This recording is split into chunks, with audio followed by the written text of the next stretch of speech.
Yo, what is up, everybody? Welcome to the Blind Rage podcast with your host, Mike. And Nick. And today we're going over something a lot different than we have previously, and it's also something that's been a long waited or waited for a long time to do, and that's a top, or not top, but it's a 2021 CDL Pro tier list with, we're gonna be ranking everything in A to D to S tier, the classics. And you've seen this from other creators, so why not see it from us? And without further ado, let's crack into it, Nick.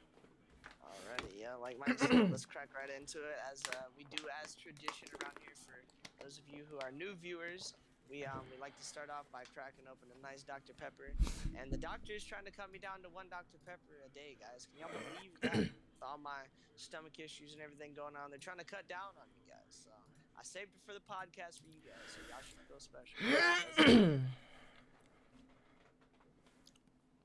Okay, yeah, okay, so just once again, a disclaimer in the actual podcast itself. Whenever we do this tier list, I am, due to the current hardware that we have, I am unable to have the tier list, like, in a reasonable size, really close. So I have to basically have it where it's like this, and then, actually, oh, fuck, I'm fucking it all up, shit. Sorry about this. So we go like that, and then we go like this, and then we full screen this. Okay. Boom. Okay. Oh, fuck. Sorry. Once again, sorry. But okay, yeah, guys, so this is what it's going to kind of look like. We're going to have the taskbar at the bottom, which is very unfortunate, but that's how it's going to be. So, like Nick said, let's get right into it. So, this one's going to be an easy one, as well as it's going to be one that we don't really have to put too much thought into, is a BZ. So, what do you think of your boy BZ here? Yeah, well, you guys know I might be a bit biased, just I'd say a little bit more than a bit, but you know. Just a little bit. I like my boy Abizi. He's been my favorite pro for the last like 4 years now. Basically since I'd say officially since BO4. He's been my favorite pro. I'd say I just like his play style. I play very similar to him. So I have to stick my man with a good S tier rating. You know what I mean?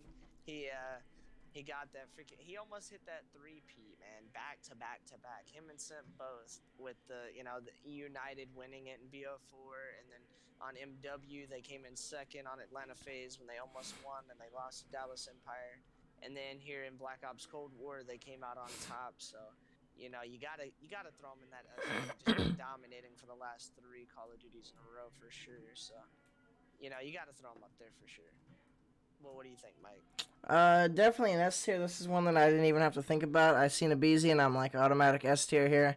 I just started, like, some of these players were OGs back in the day, so like I don't have as much information to go off of. I'm not as experienced as Nick whenever it comes to the CDL. However, in this case, even though I've only watched him for about 2 years now, you can easily tell that your boy BZ is an S tier.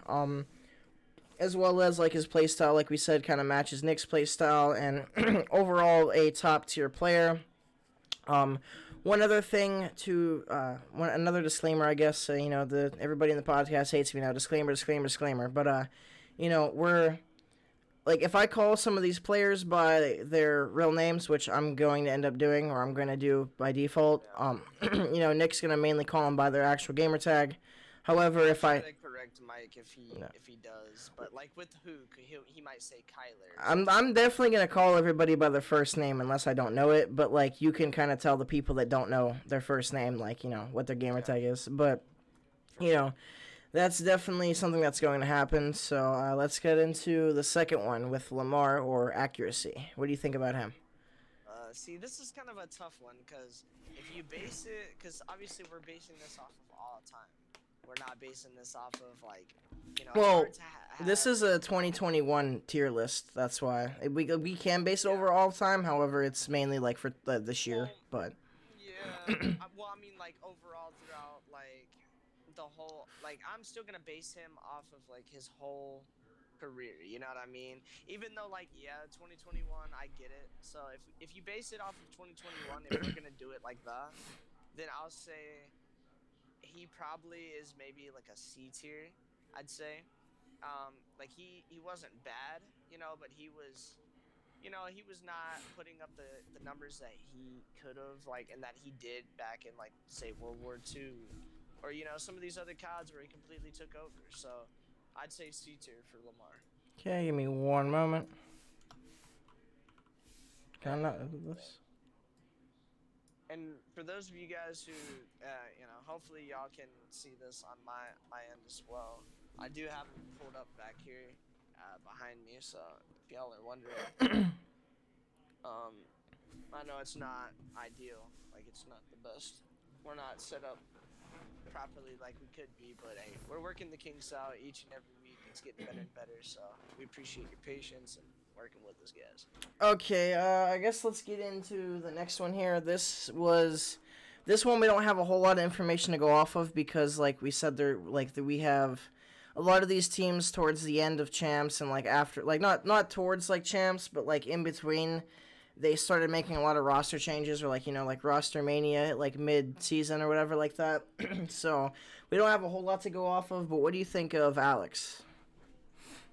Alex, I'm gonna throw him in the D tier. I'm not gonna lie. I'm not trying to, not trying to throw him under the bus or anything, but I definitely feel like he underperformed.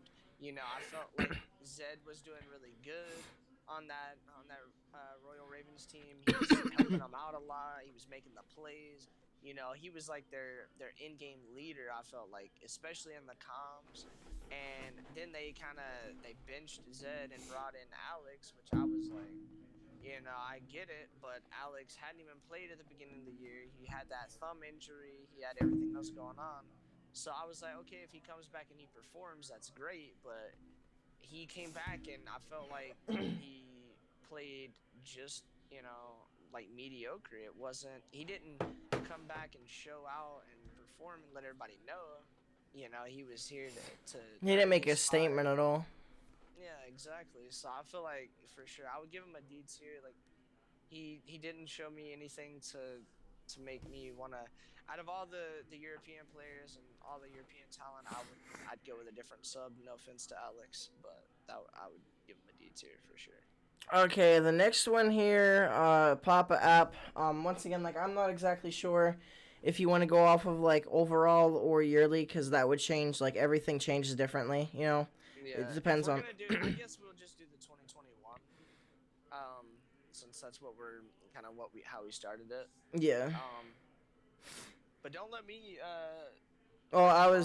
That's what I was I'll about make to you. say. I'm gonna take this one because like people that I have more info on, I'm gonna give a little bit more. So, well, let's go with Papa at here at Papa App. Uh, a father, a husband, all that, and he's a COD pro. He's not old, but he's older in the COD community, and he's definitely a really good player overall. And I kind of wanted your opinion on this as well, but I was thinking probably like a B or C tier. Like he's definitely really good, and he has his moments, but it depends on the year and depends on how consistent he is. Yeah, I don't know. I would throw him in like I want to say B tier, but at the same time, like I feel like if we're basing it on 2021, I'm gonna throw him in C tier, Because we could just like give we because. could give like both. Like obviously it would be one tier, but we could give both. Like what we think he would be Yeah, here and what we think he'd be there. yeah. I mean, I would say overall, like for 2021, I would put him in C tier just because most of the year, yeah, he was kind of up and down. Like he did have some moments, especially at not champs, but basically what was champs for LAG. Their major five. That was their last time getting to play. So when they played that, they were, their backs were against the wall. They were getting slammed, and apathy showed up to play for sure. And apathy, going on a freaking 8 streak and then turning around and going on a 10 streak. He was letting them know he did his thing for sure. So, but I'm gonna give him a C tier because I feel like most of the league was like just Yeah. ahead of him as far as not just I'm not gonna say raw talent because he definitely has the talent, but they're just ahead of him as far as like movement and they're just more cracked. I feel like so. Yeah, that's definitely I'm true. yeah, so I'm gonna give him a C tier. Like once again, this is completely up to you. Now that I think about it, we could do it as like obviously we want to give both opinions because they definitely change from like overall to yearly. However, I feel like if we did the whole yearly thing, we'd probably receive a lot more controversy because we'd put some players higher and lower than other people would like. So that's completely up to you what you want to have it set to. However, that's definitely something to be aware of. Well, I mean, if we, as we explained, like anybody who's listening to this, if you get offended, I mean, clearly, like we said, we're doing a list based on like the 2020. During this is like based off of how they performed in Cold War during the Cold War season. So, if we say Clay or Krim, let's say like when we get to Krim, if we give him a lower tier than you guys, oh, you didn't give him S tier. It's like, well, dude, Krim wasn't S tier during Cold War. I'm sorry to tell you, but he wasn't.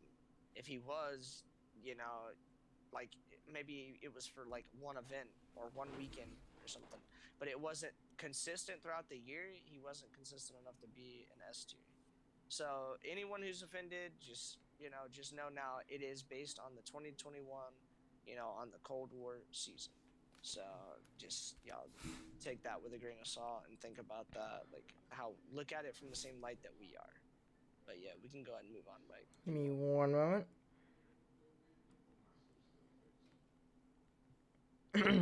So this is one of like I'm not saying my favorite, but this is one of my more liked players, especially for Paris is Yuli or Aqua. Um, Yeah, like this is once again something that's kind of like iffy because I think that he was a really good player, but he kind of like the team itself was not the best. Like obviously no slander towards the team, no, but I feel like he could have succeeded a lot better if he was on a different team. I agree So with that. I definitely think that I personally think that he was like I would say anywhere between an A and a C tier personally, especially for this year. I think he played really well. Like he wasn't anybody that had the highest stats every single game, but I definitely think that he was pretty consistent. I feel like he definitely made a lot of game changers throughout some maps. Yeah, I would say B tier for sure. I think I think he's a really solid player. I think there for a while he was the best player on that team for sure. Yeah. Um, I mean, and think about it. Like, if you stack him up against the other assault rifle players in the league, I would still put him like I top. feel like he could definitely compete.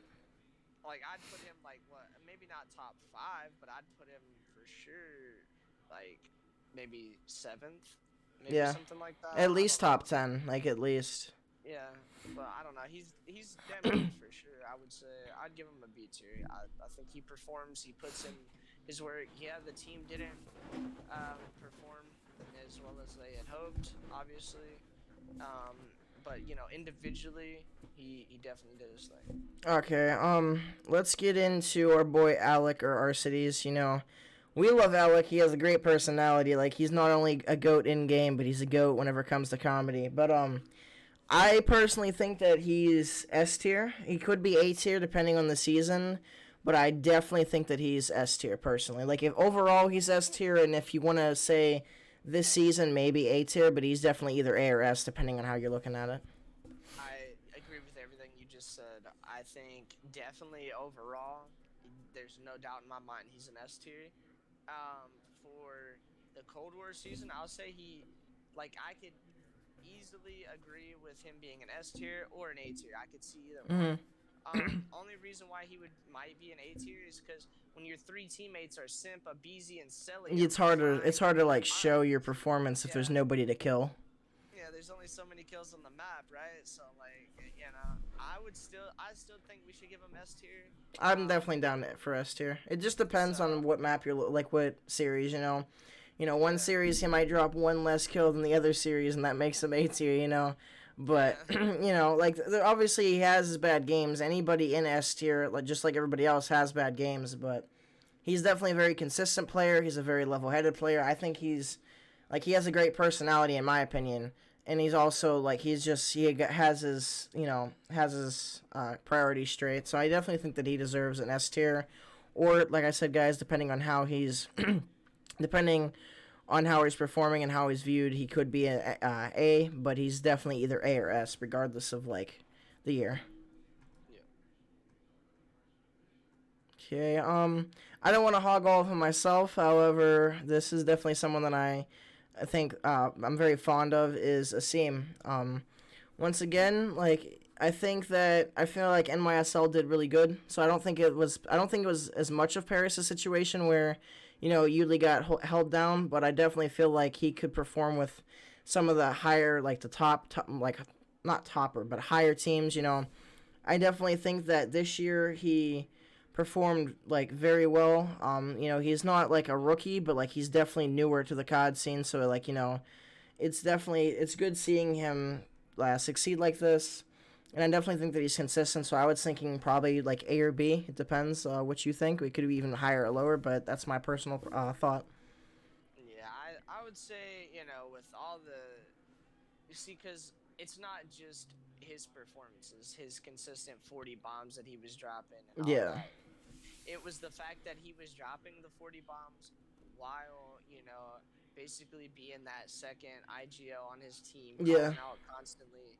And he was being route man, doing the dirty work, picking up the scrap time, all these different things. And to me, like that holds a lot of weight for me. That means a lot. And with him being able to do all that and still, you know, be able to perform the way that he did, I would say he's A tier. I wouldn't give him S tier, obviously, because he's not like he could be there, but he just doesn't have enough accolades and stuff like that under yeah. his belt. So I would give him A tier. Yeah, I definitely think that pretty much exactly what you said. Like he did all the dirty work and still performed very well. And I feel like actually most of NYSL, but I definitely think Asim's comms were very calm and collected and very clear. Unlike some other teams or some other players have very loud and obnoxious comms that can get confusing. His comms Yeah. were definitely good. How he treated his teammates was definitely good. So I definitely think that he's an A tier. Yeah. So next here we have assault. So let's see what you have to say about him, because like I said, I don't want to hog him all up myself. So Yeah, Assault. See, he's one of those guys. Like, you're not gonna hear a lot of people, you know, basically talking about him and speaking his name. But he's one of those. Like, he kind of flies under the radar. He does his thing. He gets his job done. He's a solid AR player. He can shoot straight just like anybody else. Obviously. I don't really know a whole lot. I think his comms are pretty good from what I have heard. I'll say, like, I'll give him a C tier just because like he did his job, hmm but like obviously his stats weren't great and his team didn't do great pretty much all year. So I mean, yeah, like he had some individual moments and he did prove that he could step up in certain big game matches, like that match against FaZe when they won. He kind of did step up pretty big in that match. But outside of that, I would say like he pretty much had a pretty not great. I wouldn't say piss poor, but he didn't have a great season. So I'd give him C tier. okay, next we have attach. Okay, and I don't know how you guys are gonna feel about this one. You know, I personally think attach, and this could be the recency bias, but we are basing it on Cold War, so that's okay, I guess. Um, but not just based off of Cold War, but if I had to keep it based on Cold War, I'd still give him a S tier. But I'm giving him S tier because of the fact, not just because of Cold War, but also if I had to base it off of all time, I think he is the most clutch player of all time. And yes, I know people say accuracy being Mr. Ice in his veins and all that, but attached. They have given him that title as most clutch player, especially after that 4-0 comeback against that Minnesota had against Toronto. That was insane. And that was definitely a freaking game, in a series for the history books. That might not ever happen again. So we'll have to give him that S tier. I mean, I could see a world where they say A tier because he didn't, he wasn't God tier for the entire season. So I could maybe see A tier as well. But yeah, he was definitely one of the top subs of the league this year. Okay, next we have Benjamin Bance here. And that's definitely, I kind of want to take the reins on this one just because we can all kind of discuss this. Like he was doing good through like speaking of 20 or from 2021, he was doing very good, and then he started to start performing a lot poorly, and he ended up getting to the point where he knew that he was eventually going to be dropped if he continued to play the way that he did. And then pretty much after he came to that realization, he like stepped up his game completely. Like he ended up winning series that he would have never won if he wouldn't have reset his mind. He didn't lose four or anything like that. And I definitely think that because of that alone in Cold War, I think that he at least deserves a B or C tier, if not higher. But that's my personal opinion, as well as that he's a part of Toronto Ultra. And as you guys know, Toronto Ultra and FaZe are like basically they butt heads pretty much whenever it comes to skill. So I definitely can see Bance being even higher, as in like A or maybe even S, depending on who you ask. But personally, I think that he's definitely between A and C tier, but probably somewhere in the middle. What do you have to say about that, Yeah, Nick? yeah, I'd actually go right in the middle of A and C. I'd go with a B tier, based on how everything went with the Cold War season. I probably would have given him an A tier if everything didn't happen with what happened in the last two events of the year. First, getting reversed, 4-0 comeback like that, is obviously, You can't really come you back from that know, one. yeah, it's what do you even say after something like that happens? Like, it's unfortunate. It's you know, they had to be completely losing full. So I don't even know. I might be holding too much weight with that one, loss, but that was a hard hit for me. But I'll say, like, also he was kind of starting to perform pretty poorly, but then he started doing those, breathing exercises, and he started, you know, calming himself down and not getting so hyped up. And then they focused on like having, actual like, slowing their comms down and not being so frantic and just, calming everything down. And ever since then, I felt like they performed a lot better. And with everybody coming in, I feel like, going into those last couple events, they had a really good chance. But then what happened with Minnesota was, unfortunate. And then I think going into champs, they they tried to do their thing, but FaZe was just ultimately too strong in the end. But I'll give Bance a B tier for sure. I think he did his thing. Obviously, he stepped up in a huge way in a few different events. B tier for sure. Next we have Cammy, once again a part of Ultra. Personally, I think that he performed very well. He was definitely a very good player, very good AR. You know, but he definitely you could feel his power over the map. But I definitely think that he deserves a higher ranking. As what that would be, it's kind of hard to tell. It just depends on like the series for the most part. But I kind of want your opinions as well. I would definitely give him an A tier. I think that guy is absolutely insane, and I think it's kind of like the same thing that I was saying earlier. Some of these players, I would give them a higher tier, just because, yes, it is based on their 2021 season or their Cold War season, but if they, don't really have a lot of accolades under their belt, or if they, haven't won too much, then I don't want to put them too high on the list. So, like, yeah, Toronto Ultra, they won an event, but And even went one to event champs.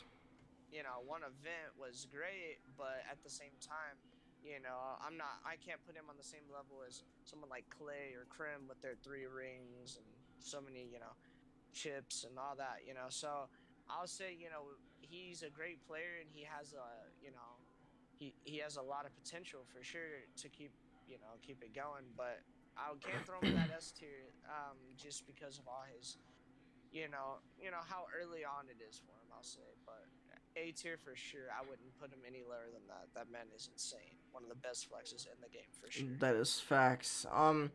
Well, I'm gonna give this one to you because I know you're a little bit biased. However, it's still I still I know you're gonna give a pretty honest opinion. Let's hear what you have to say about Cell.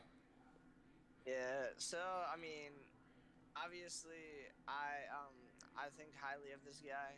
I think he is a menace on the map. Doesn't matter who's playing him. It doesn't matter if it's eights, whatever. This guy is always, gonna be playing a credit. He's always gonna be hitting you with the off angle. He's always making the smart play. So many people talk about, these nerdy spots that he comes up with and hits you with and catches you off guard, and it's like, man, it's so crazy how smart that guy is and all the things that he's able to do, and I would say you look at everything they were able to do on phase, obviously this year, winning champs, getting the ring, and then going on and winning pretty much all the events except for two. So I think that was really good. So I would give this man a S tier. Okay, next we have one of your favorites, Nikki D. Yeah, Nicky D. Yeah, he had a rough season. Let's say I feel like he performed pretty well individually, but I don't know about, like, if you look at how his teams did. Paris did not do good all year. Neither did Seattle. When even after he got on that team, like, they tried to make some things happen, and it kind of looked all right on land for a little bit. The human turret was coming out doing his thing. Uh, but for the most part, Nicky D, he tried to do his thing, and I would say if you base this off of all time, I would give him a higher tier. Nicky D is one of my top three favorite pros of all time, but I would probably give him a C tier for this year. Give me one moment. Okay, so the next one we have here is James Eubank. I think that's how you pronounce his last name. I'm not sure, but Yeah, Eubanks. yep. But this man, I guess I'll take this one because, like, once again, I'm kind of like you're biased towards Phase, and I'm biased towards, like, Optic and NYSL. But my boy Clay, he's won multiple rings. He got dropped from Dallas 1 year after winning champs, and then he goes back and he builds his own team, and he like definitely puts in work. And like NYSL, obviously they did not win champs, and like I'm pretty sure they didn't actually win an event. However, every time they did win, or like every time that they were placed, they always were top in the event. They weren't always first or second, but they were definitely high up there. And considering what he's done with literally having 2 to 3 rookies, depending on who was on his team at the time, I think Yeah. that being that player, being that AR, that anchor, being that IGL that makes all the plays, that makes all the calls on the map, like keeps everybody level headed. He's the one that always like makes sure that you guys are chilling out. And not making like he makes sure that no one loses full. He's the one making sure that he's counting gamer tags. Not counting, but like he's looking out for certain gamer tags because like okay if we killed these this player and this player, then we're looking for these two. And, it kind of helps like seeing teams that do that. You can see just by something so simple how much further they succeed than teams that don't. Um, Overall, I would say that Clay is definitely an S tier. I personally think that in Cold War, like in 2021, just on Cold War alone, he's either a or an S personally. Obviously, like I said, I'm a little bit biased, so I kind of want to know what you have to say on that as well. Yeah, I would say overall, all time, I would say he's for sure an S tier without a doubt. 3 rings, arguably one of the greatest of all times. But I'll say this, for Cold War, I would give him either an A tier or a B tier. So I'm fine with giving him the A tier. Only reason why I would have said the B tier is because with him wanting to take the step back, and then him having like the inner turmoil with his team and all that. It became the Uh, demise of NYSL. yeah, like all that, I would say kind of, you know, because if you would have seen like you seen them going up and up and up with their upward, as soon as they got Hydra, they were just nonstop going up, and it kind of started going downhill out of nowhere, and then before you knew it, you seen Clay just bench himself and come back, and after he came back, it was the whole team chemistry and everything was off. So I don't know. I'd say B tier, but if you wanted to give him A tier, I'd be fine with that. I definitely can see that's really a tough one for me because like I have a place in my heart for Clay, and like that like that's all the things that you listed are reasons why I wouldn't put him in S because of it. But I also like I do kind of want to put him in B, so I'm really like torn besides that. I think that considering that what he's done, I just think he deserves elite or not elite, deserves A. But considering also what he did that negatively affected, it's kind of what out like does the positive outweigh the negative? Um, Yeah. for me, I think I really don't want to make this call, but I definitely think I agree with you on the whole B tier, just for the fact of although he created this amazing team just out of like rookies and like people that didn't like they basically started on online COD. They didn't really start on LAN events, and for them to come out like this and just absolutely shred people like that's insane of him to like make like form and create such a team like this. But also one reason like like I said I love Clay, but one reason that I kind of resent him a little bit is because although his mental health kind of drifted off and that like leaded him to bench himself, I definitely think that him benching himself is what put the nail in the coffin for NYSL.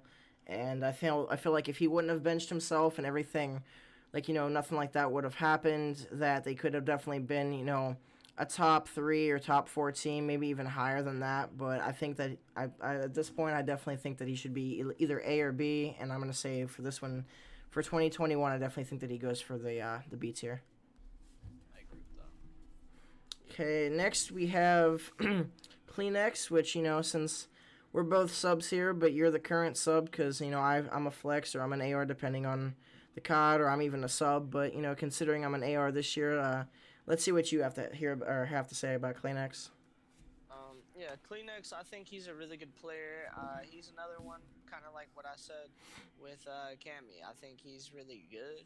I would say he wasn't as good as Cammy. I would say, I would give him a B tier instead of the A tier that I gave for Cammy, only because, obviously, he wasn't, he didn't have that. I feel like if he was performing, and he was dropping like, a 1.05 or a 1.10, he was, just barely over positive, that he was, doing enough to help them, make it easy on the rest of his team. But I feel like, just it's hard to play at that pace, and especially when you're going up against guys like a Beezy and stuff like that, to be able to keep up. But I'll give him a B tier. They did win one event, and I think him and Bance were both B tier. I think they were really good. I want to give both of them A tier. I mean, if B plus was a thing, I would do that. But I'll give them a B tier. I definitely do agree with that. You know, like I definitely see the whole team as ultra like very high. Like they literally got second place at champs, which like not many teams can say they've done that. And I definitely think that he's a good player and like he helps his team. However, since he is a sub, his stats aren't going to be as good as some of the ARs or even some of like the shredder subs. So I definitely think that he's a B or C tier, and I think I'm going to go here considering what he's done. I'm definitely going to go with you on the whole B tier. All right. Next, well, this one's gonna be great. This one's gonna be very controversial between you and me, as well as between everybody in the podcast. Porter. So, yeah. um, I think that personally, like once again, since I kind of want to like take over the people that are ARs, just because I'm an AR this year, It depends on the COD, obviously, but this year I'm an AR, so like I feel like I can address him a little bit more.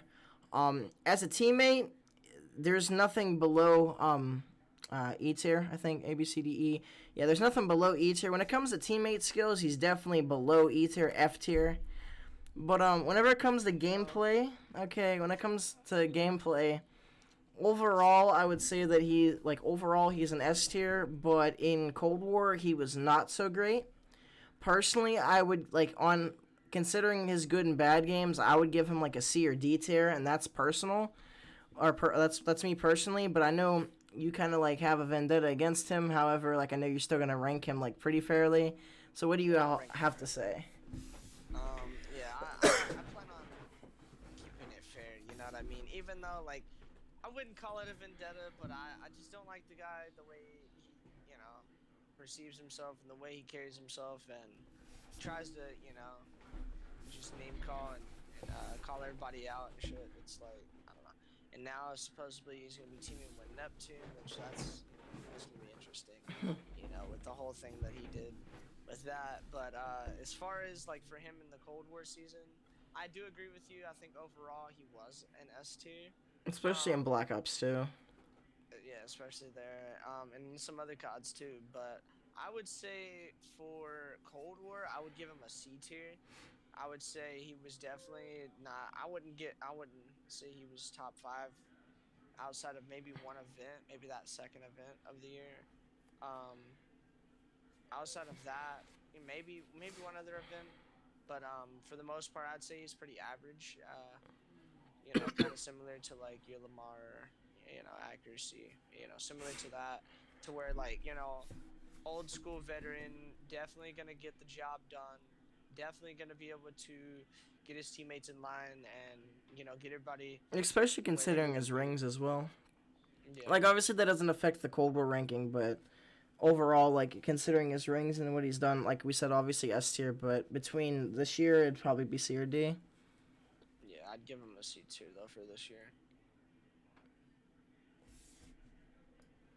Okay, this one. Okay, now it's my turn. Kind of, like obviously, I'm not saying with No, my turn go is ahead. picking, but your boy Dashy, Brendan, Bruce Dashy, whatever you want to call him. Okay, depending on the COD, the man's a beast, and I feel like overall he's definitely an A or S tier personally, especially in BO4, but considering he was just an animal on the map, like you could feel his force. However, with Cold War, that's where things shift a little bit. Overall, he's a great player, but you know, in Cold War, he was a very like a bipolar player, as I would say.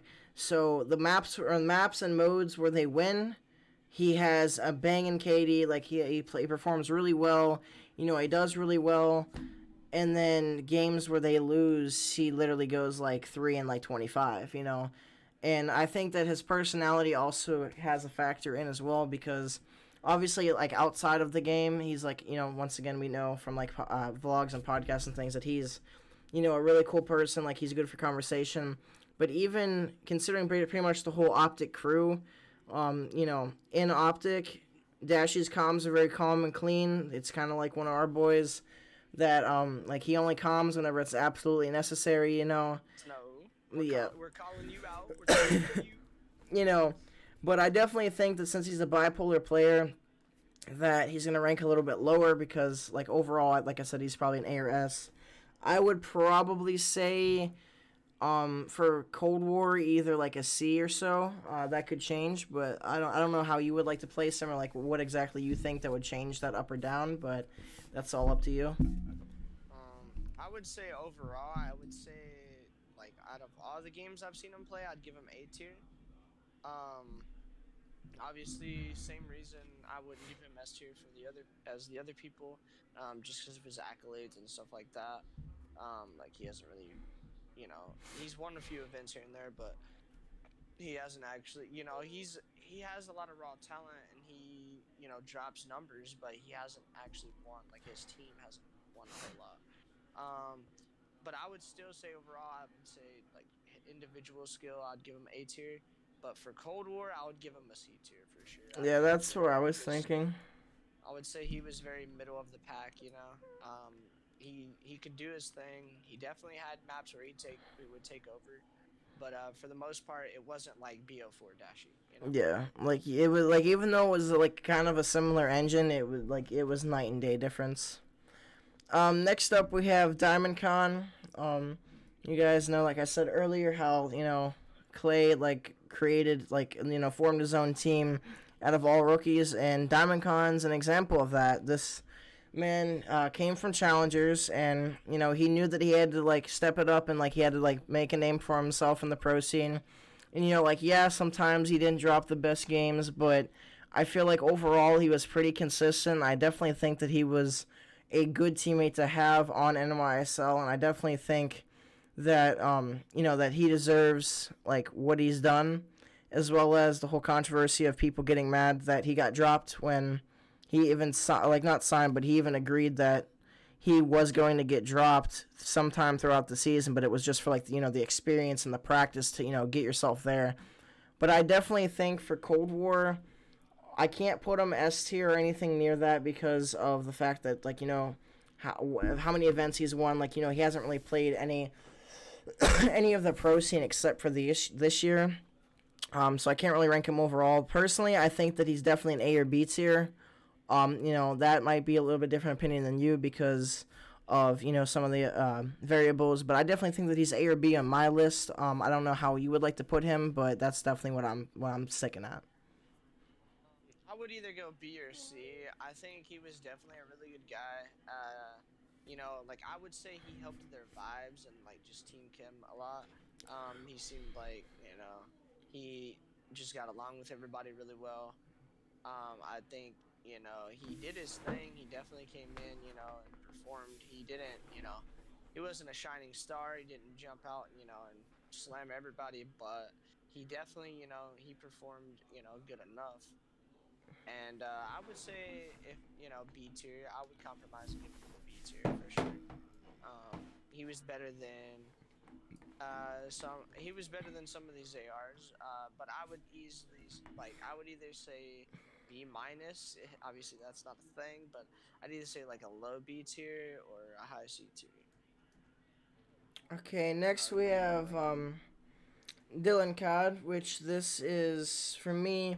It's a little bit tough for me to rank, so I think that like you would kind of take the reins on this one, but I definitely can see myself placing him, but I don't have as much information on him as you do, so that would be a little bit that would be a little bit better suited if you were to be able to take care of this one. Yeah, if you were to ask about if this was a list about BO4, this man would be A tier. But this is a list about Cold War.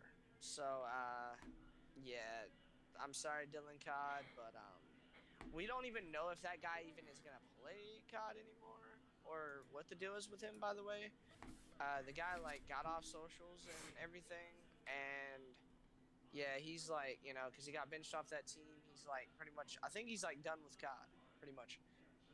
So R.I.P. to that guy if he is. Um, but I would give him a D tier. He had a horrible, Would you give him last D or the E season. tier?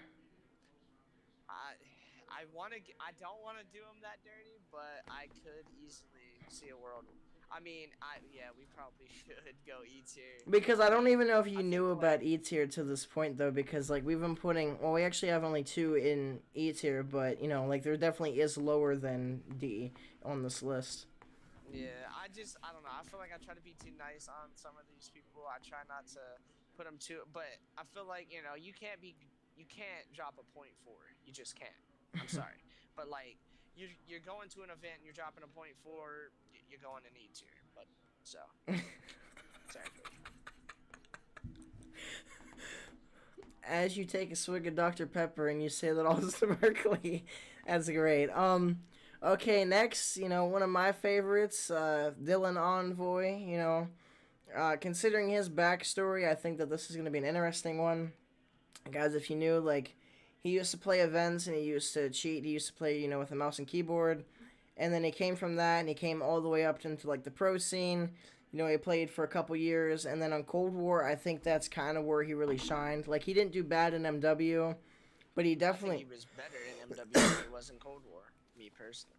Personally, I feel like just with considering it was 4v4, I think that a lot of the stuff that he was able to do on 4v4 on Cold War was a little bit better than MW just for that factor.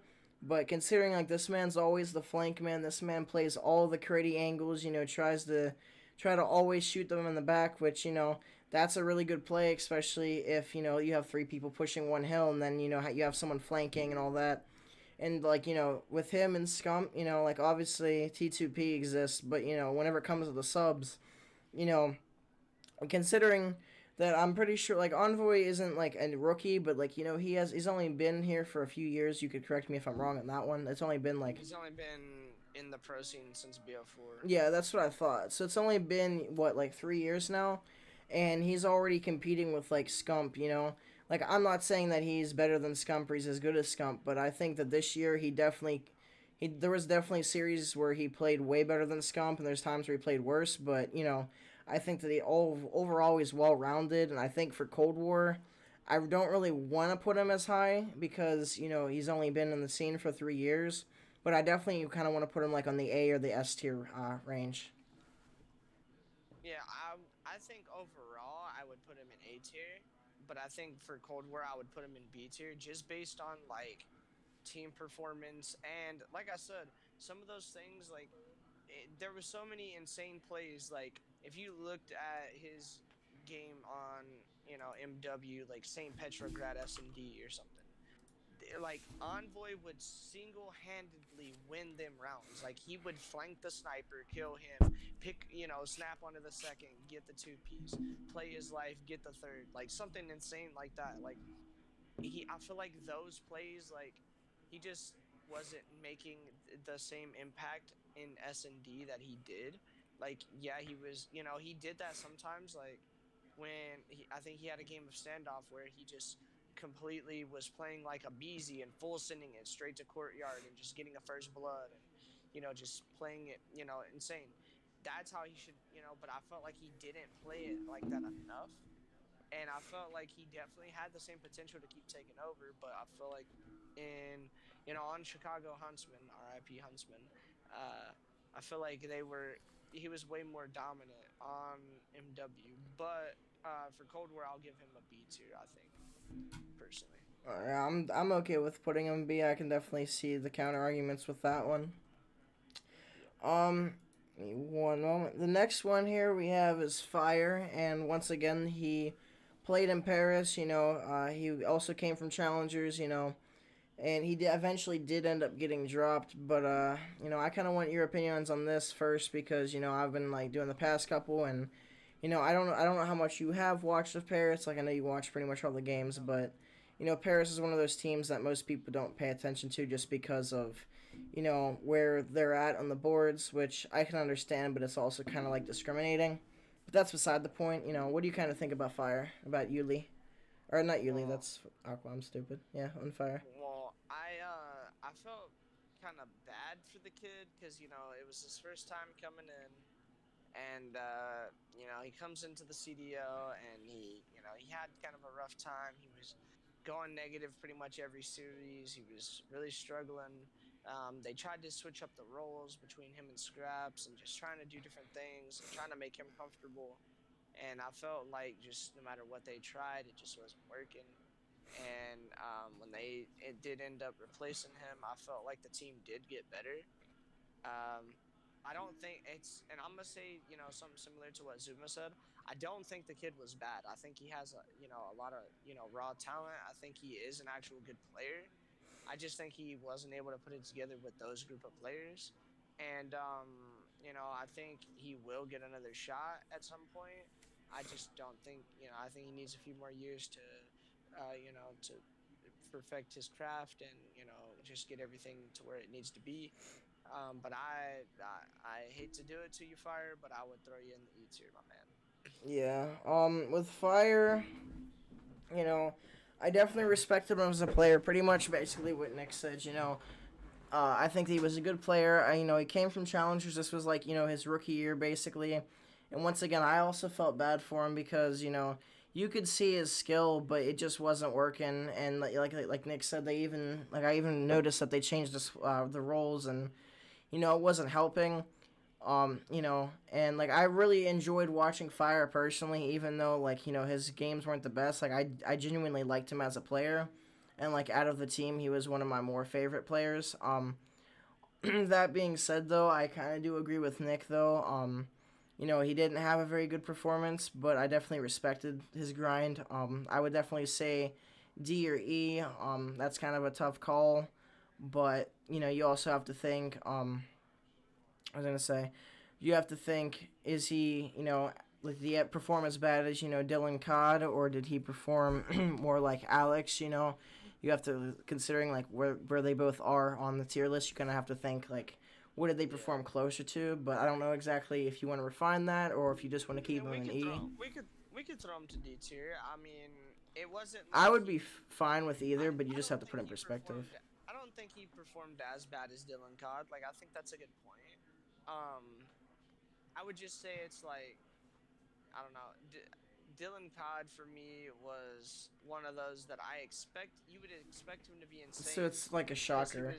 he was really good at BO4. So to me, it was like an E tier because like yeah, he was dropping point fours and doing the worst in the league, but it was even more of a shock because you don't expect the guy who was the one of the best subs in the last Treyarch game to be the worst player in the next Treyarch game. It just I don't know, it was a shocker, but I would say like yeah, we could throw Fire in the D tier. Yeah, I like think I don't want to try to like overwhelm everything, but I definitely think that like as a like individual performance, I definitely think that he performed better. And like you said, it's kind of like it's adding insult to injury because of the fact that he was really good at the last Treyarch game, and now he goes from that to like um, kind of like the bottom of the barrel, as you would say. yeah. Um, the next one, this one's kind of painful for me. Matthew Piper. It's part of T2P, one of my favorite COD players as a whole. Like as a whole, through all the CODs, he's one of my favorites. And whenever it comes to overall, this man is 100% without a doubt an S tier. S tier. He was he was the best NV4 player in IW. He was one of the best AR players in AW or IW in my opinion. He was damn good at AW.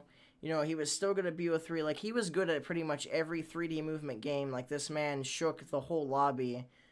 But, Yeah, it was definitely between him and Slasher yeah. for that best of IW with the Yeah. AR. Them two were competing it out for sure. Yeah. For sure.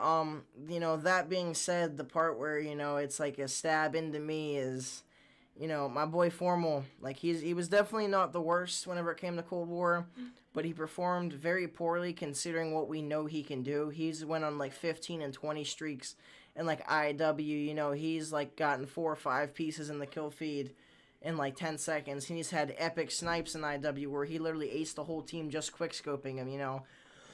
And then you go something like that to where he's like negative or barely positive pretty much every single map you know, on Cold War. And like, yes, against some of the lower teams, like he did have games where he absolutely popped off and like he had really good series. But I definitely have to say I wouldn't put him anywhere close to like the D or the E tier, or the S or the A tier. But I think for Cold War he's either a C or a D, and then overall he's definitely an S. Overall, I'd say he's a S tier, and I'd throw him in the C tier. I'd say like him, accuracy, Crim Six, all of those like they're long time veterans, of the scene. We know they're S tier players, It's just but this wasn't their like season. yeah, they just didn't have a great season. So like for this season, I would say like C tier because for me C tier is like they did their job. They were like middle of the pack, but they had a lot of games where they just didn't perform as good as they could have for sure. That's definitely a fact. Next we have Gunless. I know like you kind of have like a near and dear part in your or spot in your heart for Gunless, and I definitely think that he is definitely a good player. I feel like he has performed better in other games. I don't think that he's too bad, but I don't know exactly where to put him. So I don't know where you would put him, but I kind of am like iffy where I should put him. But yeah, that's what I have to say so far. Um, yeah, I'm kind of iffy on this one too. I'd probably go either C tier or D tier. I'm thinking kind of leaning towards D tier, even though like I don't think he was that bad. I think he stepped like his attitude and his comms are tremendous. Like they were amazing. I think he was like the main end game leader for that Seattle roster. But just if you look at personal stats and individual stats and like just overall how they performed as a team. It was rough for them. So I would probably say D tier, but I'll ultimately leave that up to you, Mike. Yeah, I would say like I said, I would definitely say C or D. Um, this is like once again another one of those perspective things. Like did he perform similarly to like Lamar, Assault, Krim, and all of them, or did he perform more like Fire and Alex? Because like that's like obviously we don't want to do everything on perspective, but one of these things where like we don't know where to put them between one of the other, we have to like think: are they closer to this level or closer to this level? Yeah, I mean, I would say I'd throw him in the D tier. That's where Okay. I would put him ultimately. Okay, next we have Kyler, aka Hook, and this one's gonna be interesting. Considering everything that's going out, this like he also has received a lot of hate personally. But when it comes to overall, he's definitely a great player. And whenever it came to MW, considering everything, I can't really evaluate him considering what we know now. However, whenever it came to Cold War, he was definitely still Hook the Nuke, but he definitely still had he was very good, and he had a series where he was just as good as he was on MW. But he also had series where he was still performing very well, and it was above average a lot of other players. But for his personal stats, he was playing below average for himself. Yeah, I would say overall, I would say he's an A tier. For Cold War, especially the beginning of Cold War, I would say like he was arguably like top three, maybe one of the best players in the game. Especially that first event, like he popped off for sure. On that Dallas roster. Um, After that, I think like he kind of didn't really perform as well with everything that was going on and everything that had happened. So overall, I would give him a C tier probably for this season. I can You definitely see know, that. Whenever he was on Dallas, he was when he was on Dallas, he definitely was very powerful, and like he definitely made the game changer between games. But then once it came to LA Thieves, it kind of changed. Actually, it was LA Thieves, correct? I could be wrong, but I'm yeah, I'm it pretty was sure. LA Thieves. Yeah, I thought it was Thieves. Okay, this one's gonna be interesting. Next is Hydra. Um, this man came all the way. He's from France, correct? I could be. Yeah, He came all the way from France. For his I could be incorrect, but I'm pretty sure his first pro league event, and he was dropping like 1.3s, 1.6s on everybody in the lobby, and that's one of the best performances we've seen from like a rookie. And for him to come all the way that far and make an impact like that, he's definitely like a very god tier player. And like we've kind of done previously, I don't want to put him in S because he has like a very little experience. However, considering what he did do on his little rookie year, bro, I can see putting him in S tier or A tier, but I don't think I can see putting him any lower, yeah, personally. I'd put him in A tier. That man's he's got like, I mean, how could you put him any lower than that with everything that man accomplished and how great he was? Even when the team wasn't performing, like individually, he was still doing his thing. And you know, you have to take into consideration the fact that the man was literally learning English Yeah, I was gonna while bring up the language barrier. dominating in COD. Like he had so much against him, and he was still popping off and doing his thing. So and his comms, not to roast some people. I'm not gonna name drop anybody, but they know who they are. They don't, he shouldn't be calling out and have better comms than some of these people who are, born here and actually, have known English their entire life. So, Yeah. The fact that he was putting in that much effort, and he was being that good, and he had that much potential, that tells me a lot. So I would throw him an A tier for sure. I definitely agree with that. I could see putting him S, but I definitely agree with him on A. Next we have Ender or Illy. Once again, like overall for him being relatively new, he's definitely like an A or B tier overall. With Cold War, considering what happened with him, how his role got switched, and all that, he didn't perform as well. I don't think that he was a very bad player, but I definitely don't think that he was good as he was before. I would. I don't really want to put him. I would probably put him like B or C and potentially D, but I definitely could see him around like the B or the C tier, probably close to the C tier. Yeah, I'd put him in the B tier. I'd say overall, I'd throw him in B tier. But because he does have the ring, and he is a really good player, and he's very smart, and he knows the game in and out for sure. But I would say he just didn't perform as well as we know he can, and Yeah, he look didn't. at him in MW. Like he was god tier in Yeah, MW. yeah, so we knew that he was capable of more, and we expected more out of him. So the fact that he didn't really show us that in Cold War, I would say give him C tier. Him and Porter both kind of had average year, I'd say. Yeah. Next we have Kenny, and I guess I'll let you take this one because like once again I'm pretty. I could be wrong, but he was a flex. He was or not a flex. He was a sub. I could be wrong or a flex. I'm not. I don't remember He was a exactly. flex. That's what I thought. He I wasn't sure yeah if it was a sub or a flex. So yeah. For a while he was a flex, and then they switched him over to main AR.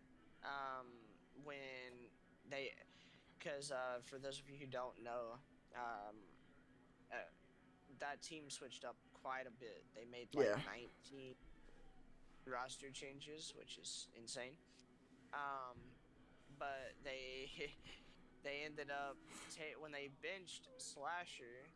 That's when Kenny took over as the main AR, and when Kenny took over as the main AR, they had Draws on the flex, I believe, and then they had Venom and TJ on the subs, I believe is how it went. And then they, eventually had John on the sub as well, and stuff like that. But as far as, with Kenny dealing with all the different switching and all that, I think, like ultimately since BO4, he's really not wanted to run a sub. He's kind of leaned more towards the AR ever since the Maddox thing. It just really always depends on the game, but he's been liking the AR a lot, and he definitely did his thing. Even once like he was the main AR, like he was, even if they were losing, he was putting up really ridiculous stats. Like he was being the hard carry for that team there for a little bit. I got to give Jazza his credit too, but Kenny was doing this damn thing. So I would definitely give Kenny a B tier. Obviously, just because placings weren't that well and everything, but individual stats and stuff like that, he definitely did his thing. I can definitely agree with that. Seeing Kenny and beats there. Um, the next one I'm gonna give to you off rip because although his playstyle isn't exactly the same, he's a main sub, and he's the one of the IGLs, pretty much the main IGL for the most part. So let's talk about Looney. Yeah, Looney. It's a bit unfortunate what happened. Obviously didn't get to play the whole season. You know, got benched because he wasn't performing as well as they had hoped. He just, obviously Looney's one of those players. He could be dropping point nines and they'll be winning the game just because he's doing the dirty work. But unfortunately, he was dropping like point sevens, and it wasn't, one of the smartest players in COD for sure. It just wasn't working for him. He wasn't able to put it together. So he did retire. That's unfortunate. RIP to Looney. But Dan's going to be set up great. He's going to be on in a great spot on a great team. Being a coach, setting people up for greatness, and I think as far as the Cold War season, I would give him a D tier. I don't think he performed very well. I know he is a good IGL, and I respect him as a player. And overall, I would say he's an A tier player. But as far as Cold War by itself, I would just give him a D tier. Yeah, like I could definitely see where you could like argue that he was a C, but I can also agree with the D tier just because like although he was really good at being an IGL and like he was doing the dirty work, but considering how bad like his stats were even on the games that were won or like the maps that were won, I feel like it's definitely can be towards lower. Yeah. Next we have Mac, which once again is a rookie for this year, created by Clay. I feel like he performed kind of average, but considering he was a rookie, I think that was pretty good for him being average. He had quite a few changes whenever it comes to the role. Like he was a flex and then an AR and then like back and forth multiple times. So I definitely feel like that kind of negatively negatively impacted his performance. However, I definitely believe that he's still a really good player for being a rookie. I could definitely see putting him in like a B or a C tier. I know he doesn't have as much experience, but I do not see him in like the D or the E tier personally. Yeah, I would probably throw him in the C tier. Like I said, if B minus was a thing, I'd have a lot of people there.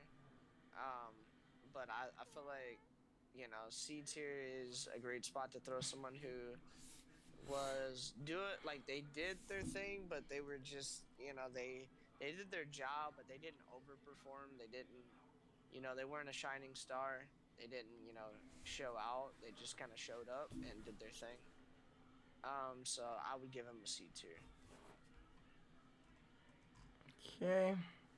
Next we have one of my favorite players in the Cold War season, or kind of in general, and one of the smartest S&D players there are. Whenever it comes to COD, there's a few others that are tied with him, but we got to talk about Major Maniac, aka Mike. Um, this man is like whenever it comes to the vibes, he's a really vibe guy. Like he's always good, always has the good vibes. He like I said, he's one of the best S&D and like not analysts, but he is like one of the smartest S&D players there are. Considering whenever he's not scrimming and playing in pro matches, he's nonstop doing S&D wagers and shells and high rollers. So like this man is definitely he knows what he's doing whenever it comes to S&D, which I see myself kind of relatable to. Although I'm nowhere near his skill level, I see myself in a similar aspect to him, as well as I definitely think that he's a very good player. However, he is kind of inconsistent here and there, especially in MW. I found him almost as I would say almost as inconsistent, if not more. But I definitely feel like he was very inconsistent on Cold War, but he definitely made some of the clutch plays. Yeah. I would probably give him either a B or a C tier, just because of his S&D alone. I think in the respawns he kind of underperformed a little bit, but in the S&D, he is just a different beast, and he kind of he tends to freaking make some huge plays and clutch up when he needs to. So, I would say you know maybe high C tier or low B tier. I could see a world where he was B tier for sure. What would you say overall? Overall, I would say B tier. Okay. Yeah, I think that I'm gonna put him C tier whenever it comes to Cold War. Although, like I said, he's one of my favorite players. I really like Mike. I really respect him as a player. I feel like although it was kind of like the opposite of Optic whenever like the first major came out. The first major for Optic, they were a respawn team and they would mow everybody down and respawn, but they couldn't find an S&D. And with Mike, it's not entirely the opposite, but it's very similar to the opposite, as in the sense of like whenever it comes to S&D, he can carry the team. Metaphorically, he can carry the team for the most part, but and make some of the clutchest plays there are. However, whenever it gets down to whenever it gets down to the part where it's respawns, although I don't feel like he is a complete handicap, I definitely think that he doesn't perform as some of the other players at respawn do that are decent at both. You know, Yeah. it's definitely a it's all definitely a master of one versus a jack of all trades type thing. But I definitely don't think that he's bad at respawn. But I definitely think that he underperforms at respawn personally. Yeah. Yeah, I think it was just their hard point that was mainly horrible. Like their control was kind of like 50-50. And their S&D was like really good, but their hard point they really did struggle on it for most of the year. And then, they kind of turned around towards the end when they, absolutely murdered Toronto. So, there's that. Give me one moment.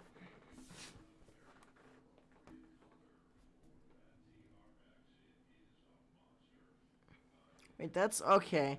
I got confused for a second because of Zinni. But in the Oh, picture that yeah. I have, it's kind of hard to see him exactly. But next we have Zinni. I feel really embarrassed that I couldn't recognize him, but the picture that I have is a little bit harder to see. but but yeah, we have Zinni. Definitely, in my opinion, a pretty good AR. He's definitely a good player. A hilarious man. If you ever speak to him or ever get the chance to tune into his stream, he's absolutely hilarious. Him as well as Zuma. I think that he's a good player. I think that he's a well-rounded AR. I feel like he can compete in some of the higher levels, but I definitely do feel like he has some weaknesses that pull him down a little bit. Yeah, I don't know. See, this one's hard because if we want to base it off of challengers as well, because that's still part of what happened in the Cold War season. Obviously, it's not the Pro League, but like in the Pro League, obviously he got benched and replaced by Insight, and it's not like he was underperforming that bad. Like it was kind of like a similar situation with Lamar. Like Lamar wasn't, doing that horrible. They just wanted to bring someone in to make them, push them over the edge type of deal. And I feel like what ended up helping out a lot was, with the whole situation, kind of similar with Lamar. They brought someone else in and kind of it freshened up the team, and I think that's what happened with Toronto. And I know they kind of wanted to go with the whole European team, so that obviously was part of it. I know he was good friends with Kleenex and stuff like that, so there's that. But overall, I think methods didn't really I don't think he really got dealt a fair hand this year. Like he was like slamming everybody in challengers. I think he was definitely really good. So I'd give him either a C tier or a D tier. I'll leave that kind of up to you. But I would kind of would say C tier maybe. Yeah, But it's up I to you. definitely, I definitely think that he was well-rounded. I don't think that he was like a handicap to the team. Like you said, it was kind of like how NYSL were with Hydra. It wasn't that anybody on NYSL were underperforming. They just wanted, they wanted a tool that's gonna push them over the edge. Yep. And in this situation, personally, I can't really agree with the whole decision of trading him out. However, I definitely feel that he definitely handled that situation well as like as a player himself. I think that he definitely is a well-rounded player, and I think that he easily fits in the C tier. I feel like I could see him in a world in other CODs where he's easily like a higher tier, but I feel for Cold War he's definitely probably like a C tier. Okay, next, this one's gonna be also interesting. we have um we have Nep, which I know at first you didn't really want to like because he was kind of replacing your boy Mox. So I know at first you didn't really like him, and then you started actually seeing his performance, and you were kind of happy with the change that they made for the most part. He was actually he because they had already replaced Mox for Big Wake. Oh, nah, I'm They retarded. he was Okay. replacing Havoc, but yeah, I know Yeah, what I get what you're getting at. yeah, So that was I was a little bit frustrated with that, but then they brought Havoc in, and Havoc and Neptune seemed to work pretty well. I think Neptune is a good player. I think he reminded me a lot of Shotzi with like his really good movement. Um, but I think like he just makes more bonehead plays than Shotzi does. Like, and he's not as quite as good as Shotzi when it comes to playing his life. and just finessing and stuff like that. But I think for the most part, when I'm looking at Neptune, I would say like it was his rookie year. He did okay. He had a few games where he absolutely clutched up and won them the game. Like the game that jumps out to me is like this checkmate hard point. It was like Major 5 or something like that, and they were up against LA Thieves, and they pretty much won that game because of Neptune going on like an 8 man or an 8 kill streak or something like that. And he definitely has his moments, but I would give him like a C tier probably, or a C or a D. Once again, a lot of these players I would throw in the middle of the pack just because they performed, they did their job, but they weren't over the top. They didn't do enough to prove to me like they even being worthy of B tier. So especially with him not really winning any events, not having any accolades under his belt or anything. So it's hard to rank him any higher than that, really. Personally, I'm definitely kind of there with you. But once again, going off the perspective thing, I can definitely see him keeping up with more of the C tier players than I can performing as badly as the D tier. But I can definitely see a world where that's interchanged, and I seem to Yeah. be a lot more kind hearted towards some of these players, and you're more like realistic. But I definitely think that either a C or a D for Cold War. But I feel like he performs closer to what the players in the C tier perform as. But I can definitely see both arguments. Yeah, we could throw him in the C tier. I think he was good enough for C tier. Next we have Sam LaRue, aka Octane, aka the Human Turret, or on BO4 the ICR up close shot punch murder everybody guy. You know, this man, whenever it comes to BO4, he was definitely A or S tier considering what he did on BO4.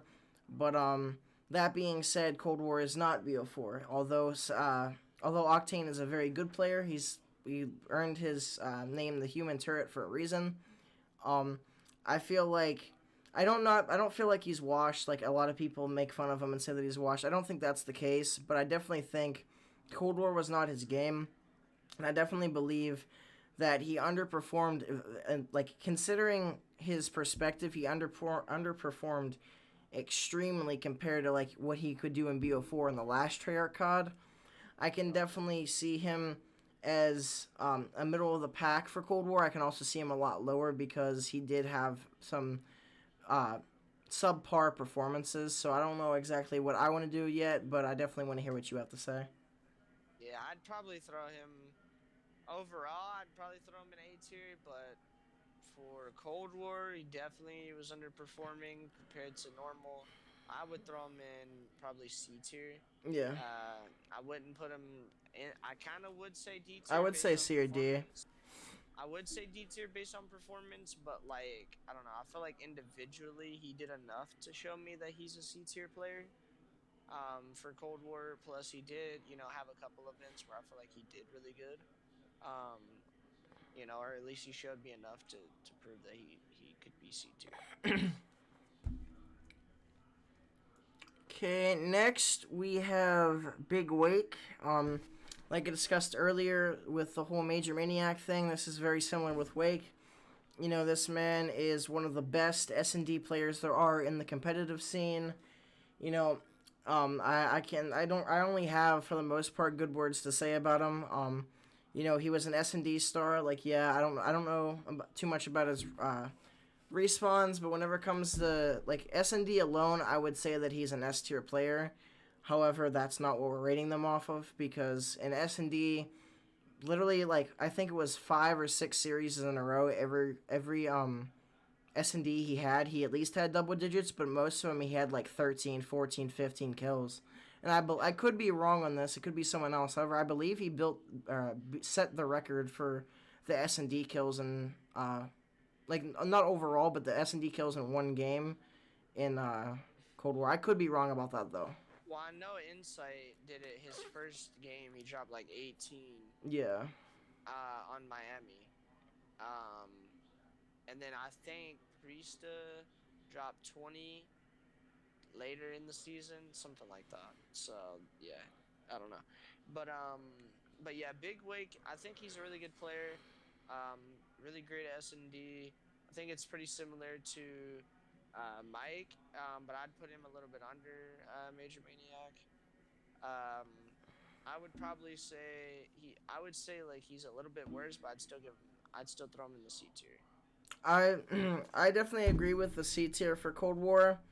I could see him in a world where he's in B, considering his S&D, but considering respawn is 2/3 of the map, or not 2/3. It's what, three fifths, 3/5. Okay, it's 3/5 of the series. So like a lot of S&D kids, like obviously we're S&D kids, but not to this extent. But a lot of S&D kids make it in the pro league because of their S&D skills, but then they end up in situations like Wakes and others where they're really good at S&D and they make up for their respawn, but their respawn also like penalizes them a little bit.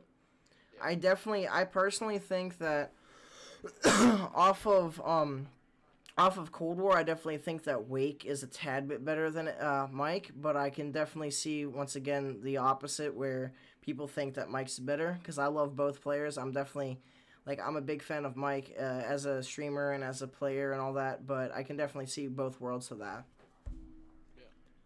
Next, we have someone that I personally like, but I know has a lot of hatred is Haggy or Chris or Parasite.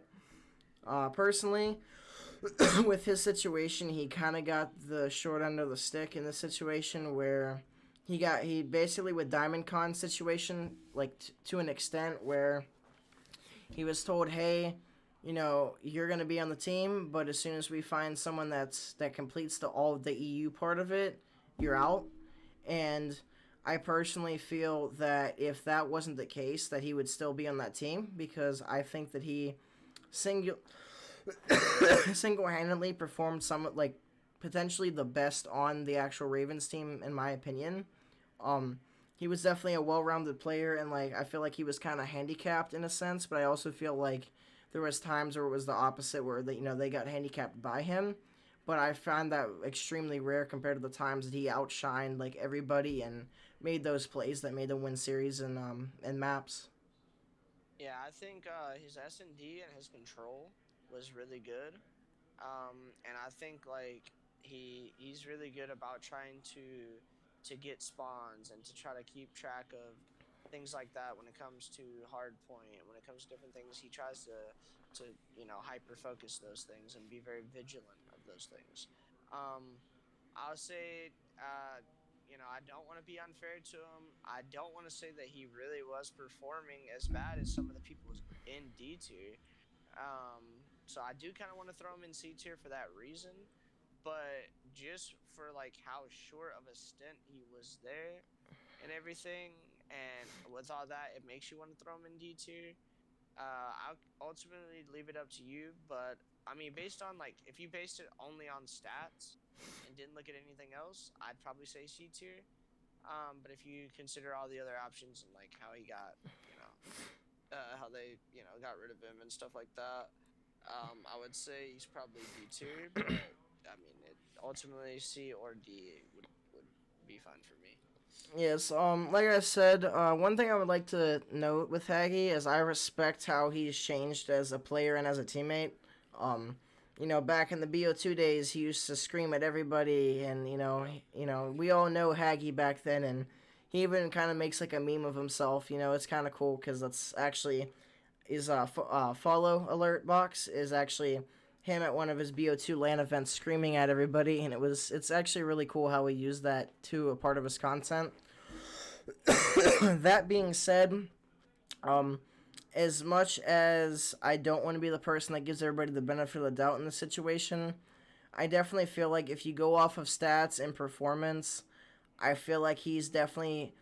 I feel like he could be higher than C, but I definitely think that C is a good fit considering how long he played. And I can definitely Yeah, see where he fits in the D tier. But I would only say that he was D tier if he was dropped because of his performance. But yeah, considering that he was dropped because of his circumstances with Diamond Con, which this is actually the same example as Diamond Con for the most part, where he got put even higher. I believe, yeah, he got put in B tier because of his performance being a rookie, Hagi isn't a rookie by any means, but I do not believe that he competed last year in the pro league. I could be wrong, but I do not believe that he did. Um, No. that being said, like I definitely agree with Nick how he could be both, but I think that he's mainly C for the fact that considering his stats, he wasn't dropped because of his stats or how he worked with Yeah, his I agree with team. that. It was only because of the circumstances that he was in. And I feel like if that wasn't the case and they weren't going to drop him anyways, I feel like he would definitely probably remain on the team for the majority of the season. So I would definitely go with C, but I can definitely once again see where people could go D or even higher depending on the year. Yeah. Once again, guys, everybody in the podcast, some of these players that are the OGs that have like a lot of rings and things like that, we're going over the 2021 season. Obviously, like Hagi would be like an A or S tier overall, in my opinion.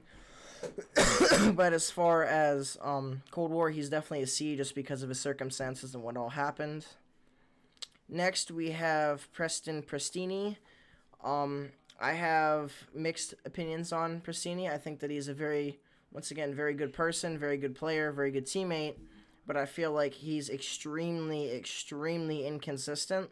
When I feel like it's not even having a good game or bad game type inconsistent, it's if he's feeling himself or not, which, that sounds kind of like informal to say about, a player or whatever, but that's literally the case.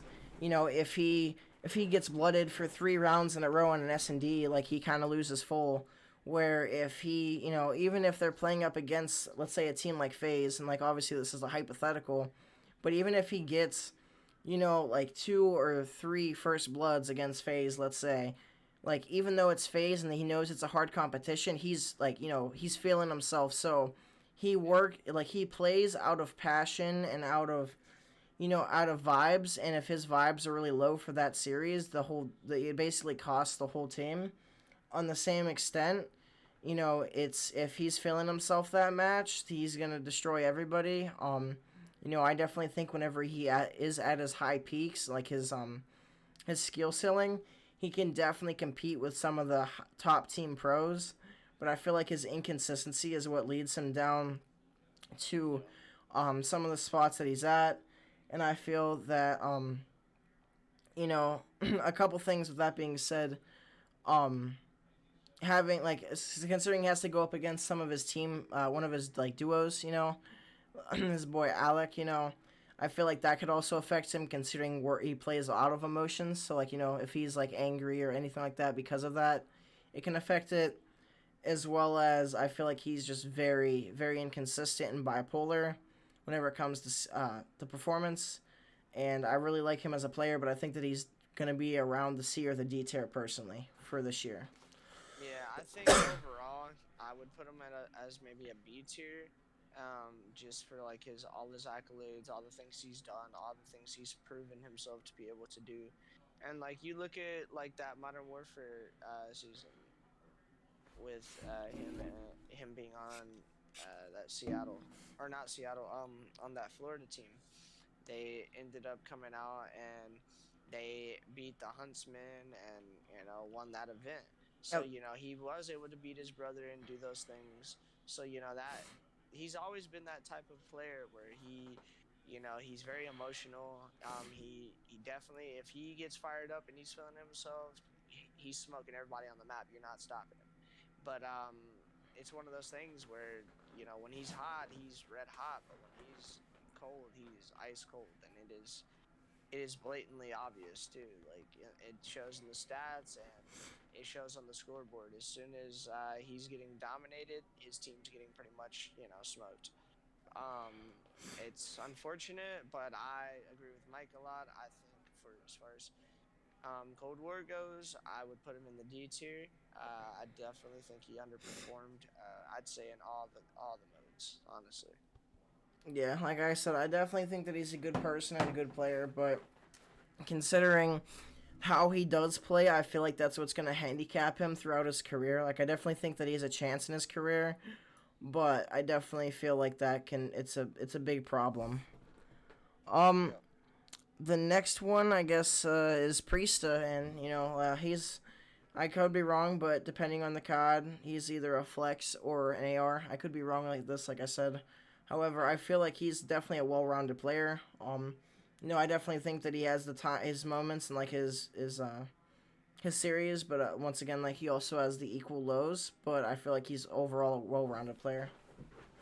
Yeah, I'd say if we based it off of all time, I'd probably give him either a very high B tier or a low A tier. For as far as the Cold War season, I would say he started off kind of slow. He was, bottom five in the league. He was having a tough time. I think even at one point he was like had the lowest KD in the league, which was insane. Completely turned it around. Started doing his thing. Like I said later on Miami, he ended up having the most kills in S&D, dropped 20, I believe. He was taking over those outer bricks area, just doing his thing. And I would say for Cold War, I'd give him a B tier. I can definitely see that. Yep, yep. Okay, next, this one is probably going to be the most painful on the list, and that would be Seth Abner. I love this man, part of T2P God Squad.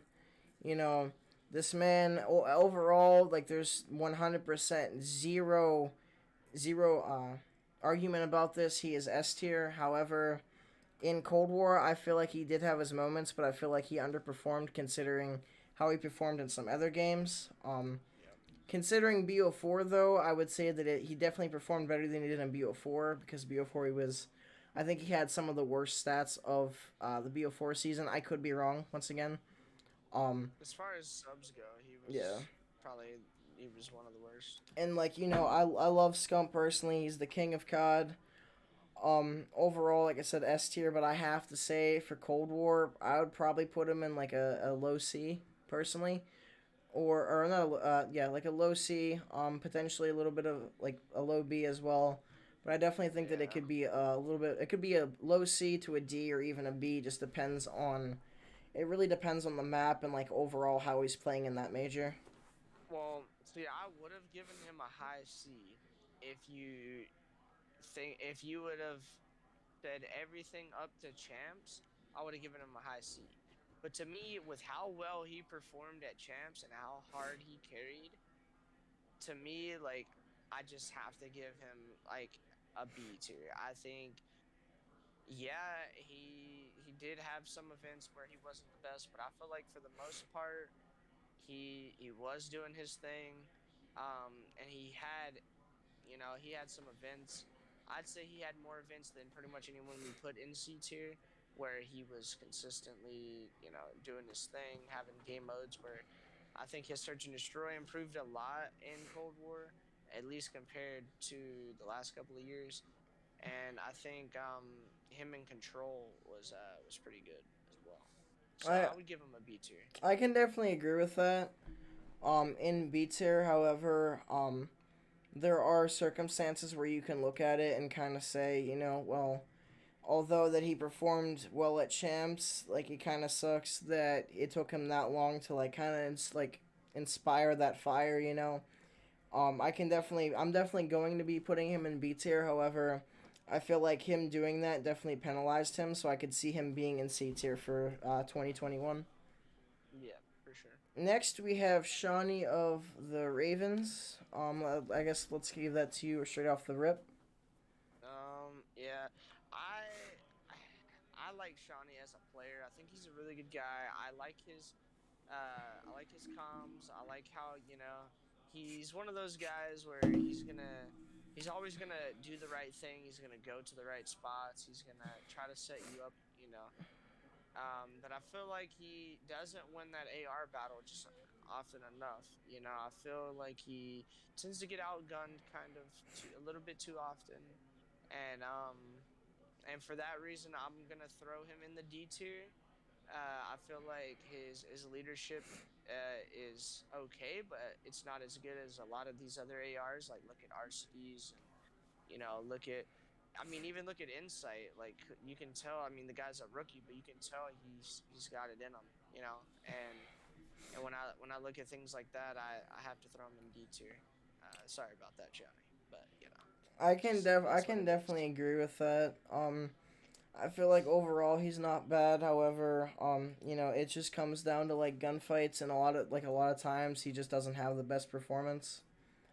Um, Next we have Ant or Shotzi, and this man is one of those people that would rather camera you to death than actually just shoot you normally. He's all about his movement and perfection and about breaking those cameras, and he's a menace to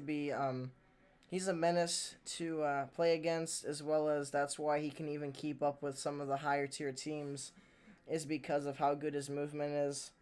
That being said, as him and like his team personally, he definitely like there's definitely some turmoil between him and some other players on the teams that he's been on, as well as like with recently with Dallas.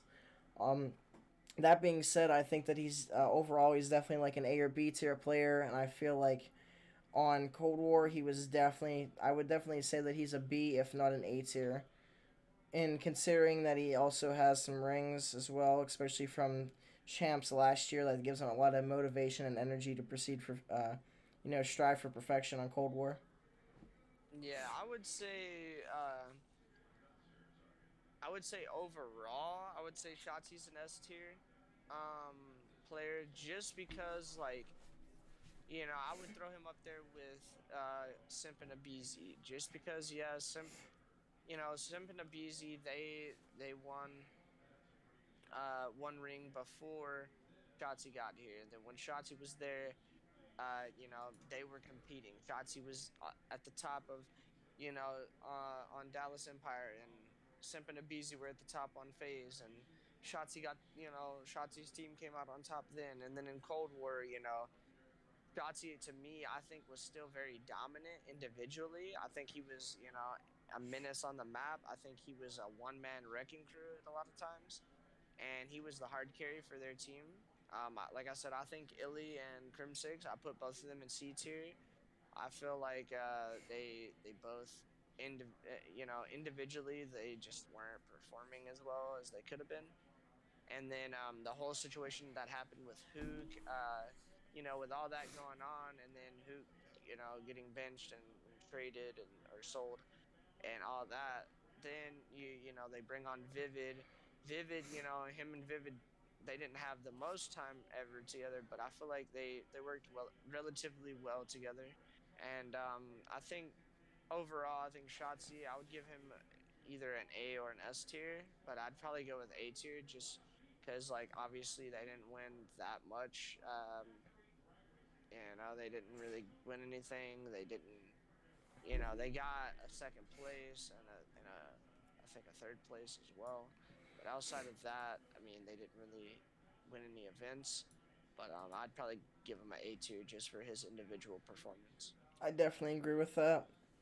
Next we have silly and fun fact before we get into this. Nick already knows what I'm about to say, but whenever I was playing for a academy team temporarily, I actually had the opportunity. Well, I haven't had the opportunity personally. However, it was in the works that the team that I played for was going to actually use Silly's coaching services, which I thought was very cool. However, some things didn't work out completely. Some personal reasons as well as other offers that I received, and I just ultimately was not able to proceed with that team. That being said, whenever it comes down to Silly, I definitely think that he's a really good player. I feel like he's definitely a good AR player, but I feel like considering the way that his team went, I feel like that he was. I feel like that he could have definitely done better considering if he had better circumstances, but I feel like he definitely did good with what he had. Yeah, I would probably throw him in the D tier for this one. Uh, he did his thing. He did okay, but I would probably throw him in the D tier on this Yeah. one. Like I said, like he definitely didn't do horrible, but he definitely underperformed quite a bit. Next, well, I kind of already know where this man's going, considering where his other three boys are. But we're gonna talk about Chris, Yeah. aka Simp, the Simp and Abizi duo. the Yeah. trade man, the man who you know has to clean up after his boys' actions and finish everybody off and absolutely slaughter everybody. Obviously, this is my personal opinion, and I'm not even biased towards FaZe. I'm biased against FaZe just for the fact of their ability to win everything. I kind of like rooted against them just because they won everything, and I wanted to see someone else enjoy the fun. But considering their grind, everybody on FaZe definitely deserves S tier in my opinion. And Nick, I feel like you're gonna give him just the same ranking, if not a little bit lower. But I definitely think you're gonna put him in S. Is there any, is there a There, there tier higher than S? there's like there's This S man needs plus like a maybe. this man needs like a tier of his own. Like I love my boy Abizi to death, but I gotta give Simp his credit. Like this man is just the best. He's been the best freaking player in the game, in my opinion, since he joined that E United squad way back in BO4. Ever since then, they took over the last two events of BO4. They dominated. Went back and forth with Empire most of MW, made it to or five or six grand finals in MW. Went through and won all the events except for two in Cold War. I had a freaking it was like a 1.15 or higher in all three modes. Like the man fried the whole year, bro. Like he's S tier guaranteed. There's no contesting. I mean, it's overall, it's Cold War. I mean, you look at BO4, look at MW, look at any of his seasons, man. That guy is an S tier for sure. And one thing I want to state that I found that was like really cool about Simp is I ended up during the Vanguard beta I ended up being able to play against him, and obviously I'm not gonna say that I ended up keeping up with him because it was pubs at the end of the day, and I'm not a pub player. However, I definitely obviously there was times where he absolutely destroyed me, but I definitely got my kills in on him. And I don't really go off of skill off of pubs, so I'm not gonna say that I'm as good as him because I killed him 3 times in a pubs or like 10 times in a pub map. It's like that's not You hear that, it. Sim? You got shit on, mate. 1v1 him. Come on, let's go. I would definitely get Imagine. swept 30-0, even if he didn't put money on the line, which I know he wouldn't play without putting, like, no pro is going to play some random without putting, like, a high roller, cash Like, deposit on it. yeah. But even if Like, there he wasn't played money, that he would, Saudi Arabian guy yeah. for like 4K or something. Yeah, I think it was like 5, wasn't it? It was, I think it was either 4 or 5K, something like that, yeah. Yeah. And even on, like, 300 ping, he still whooped the dude, and then the dude got mad and tried to, fuck. Not have a lawsuit. I forget what it's called, but whenever you play like GBs, you can like report against it or whatever. I forget, like appeal it basically. Yeah. But yeah, I definitely thought that it was cool that I got to play against Simp, and once you get to play against a pro player, even if it's in like a pub aspect, you can genuinely get the sense of how cracked they really are. Yeah. Okay, next we got Scraps. Personally, I really liked Scraps, but I felt like he could have had a better performance, personally. Yeah, Scraps. I think he was god tier in MW. I would probably would have thrown him in A tier. In MW. In this one, I'd probably throw him in D tier. No offense to Scraps, but all the role switching and how shit his team did, and just overall like how they played, I don't think it worked out for him. And I think he's a very great player. I don't think like with those four players together, I don't think it works. Kind of like what we were talking about earlier with Fire. Uh, I just think that team, even after they brought in Temp, I just don't think there was no. And then they brought in Zaptius, which we'll talk about him here shortly. But I just think no iteration of that Paris Legion squad was gonna ever work. Yeah, I So definitely agree with that. Next, we have the iconic Caesar Skies Bueno, as you see every time if you ever watch the CDL, all the ads for the U.S. Army tactical plays and the U.S. Army ads of Caesar Skies Bueno. I invested in my game. But yeah, basically, I think um, I think he was very similar to Big Wake. I think he did his thing, but I would probably throw him in C tier, either C or D. But I I don't would think he lean did to more as towards bad. C. Yeah. Yeah, I don't think he did as bad as some of the people who we put in D. So I'd probably go with the C tier. He was pretty average. He didn't do anything that jumps out to me, but a couple 1v3 clutches, things like that. He did his thing, but he definitely, I don't know. I think it's just something with Skies and Awakening. I think like they can't be on the same team, not for any team chem or any other personal reasons, other than just them two on the same team. Like it doesn't work. It's like a pacing deal. Um, but I would probably say throw him in C tier. Okay, next we have Slasher. Once again, like pretty much seems to be like the whole uh, trend with Florida. He's definitely a well-rounded player, but there are obviously there's like with everybody there's rooms for improvement. And I definitely feel like he performed pretty well, but I feel like he didn't stand out as much as some other people did on the team.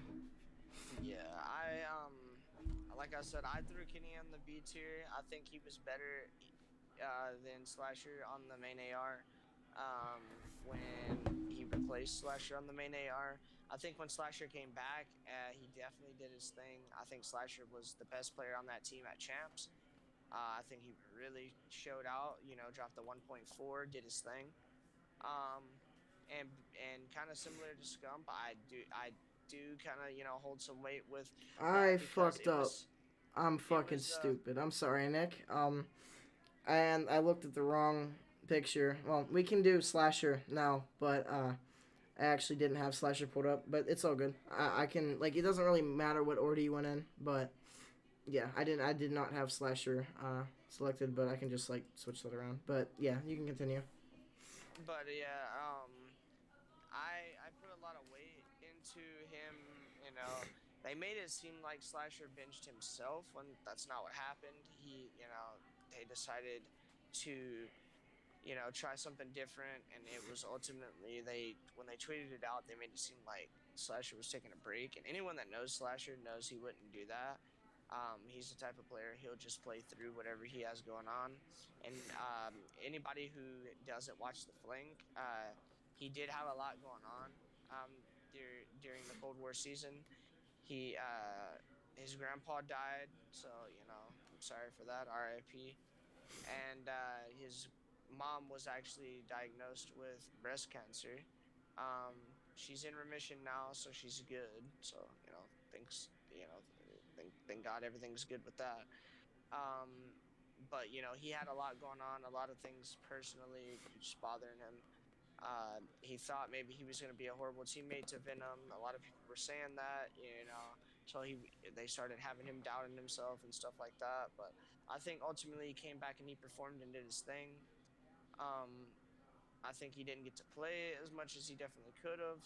But I think with how well he did perform, considering how long as well as he did play and everything, I personally, I would throw him in B tier, but I could see a world where he would also be C tier as well.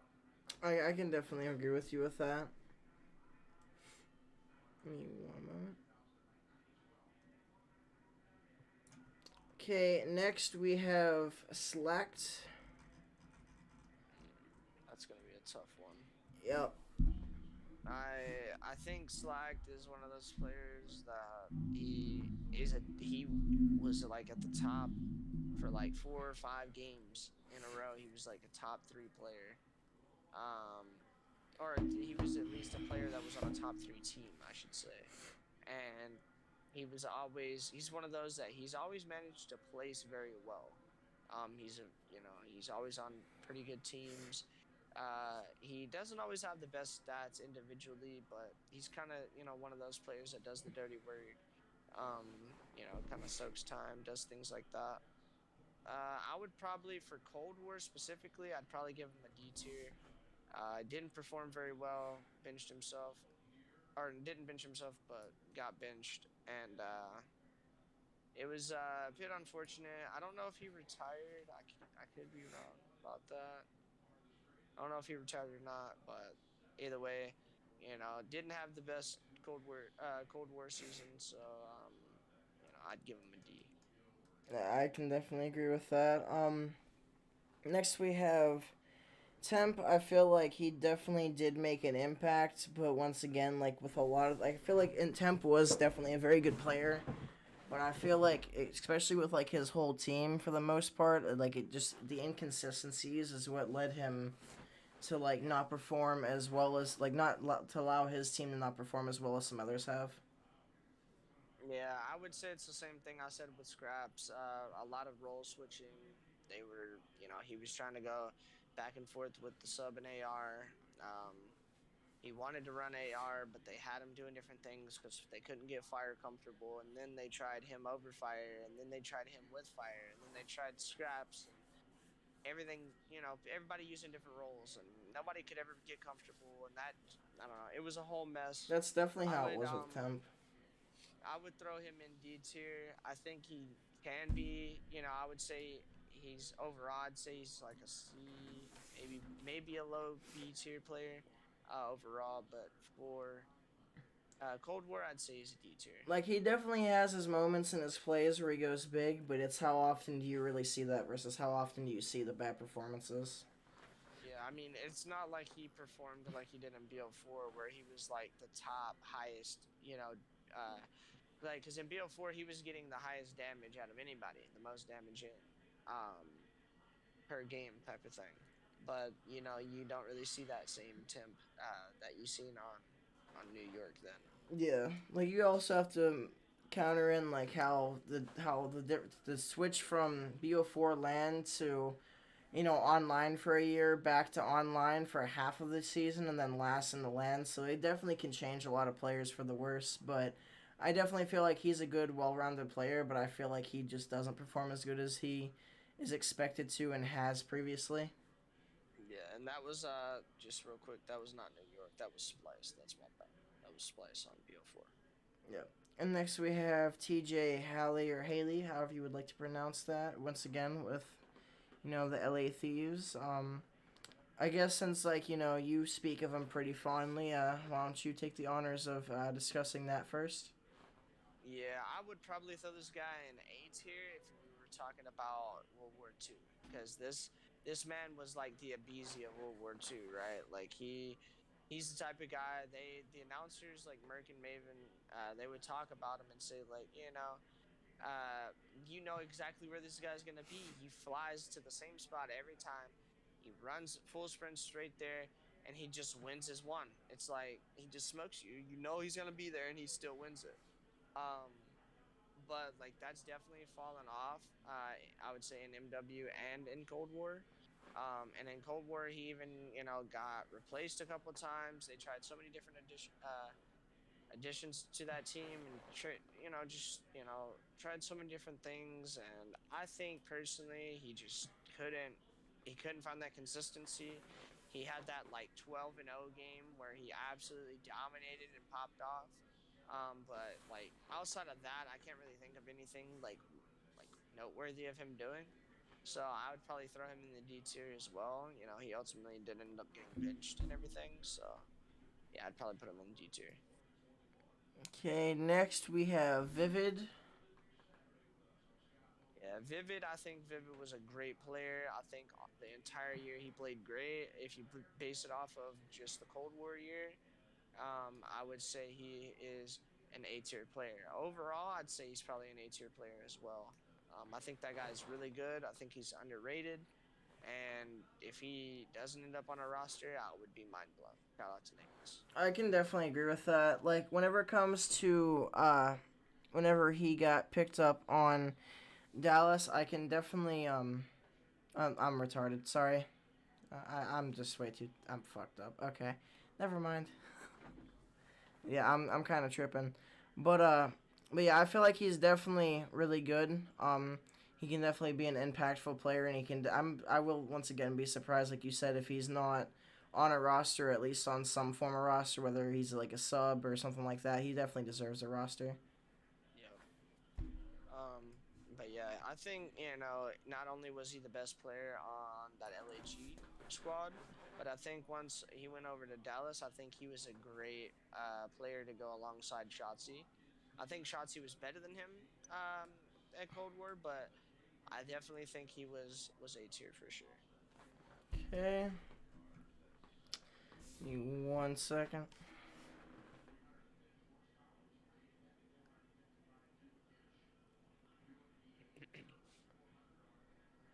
Okay, so now this is like where some of them get a little bit questionable, like we kind of discussed before the podcast. Since some of the members on this tier list are coaches and are not just complete players, we kind of have to like score them differently on their coaching ability, and it's kind of hard because of that circumstance. So out of the coaches, the first up first we have we have Shane, the coach of the London Royal Ravens. So I kind of feel like I could be wrong in this aspect, but I feel like his coaching probably wasn't the worst. But I feel like a lot of the coaching that was done didn't really, they didn't like it wasn't present, like it wasn't impactful. Like you didn't really notice the difference. Like there was some series where like you noticed that there was a little bit of a difference, but there was nothing where like you made like a 180 or like you seen a steady improvement. Like it was just like he seemed to be at the same baseline the entire season for the most part. Yeah. I would give him a B tier.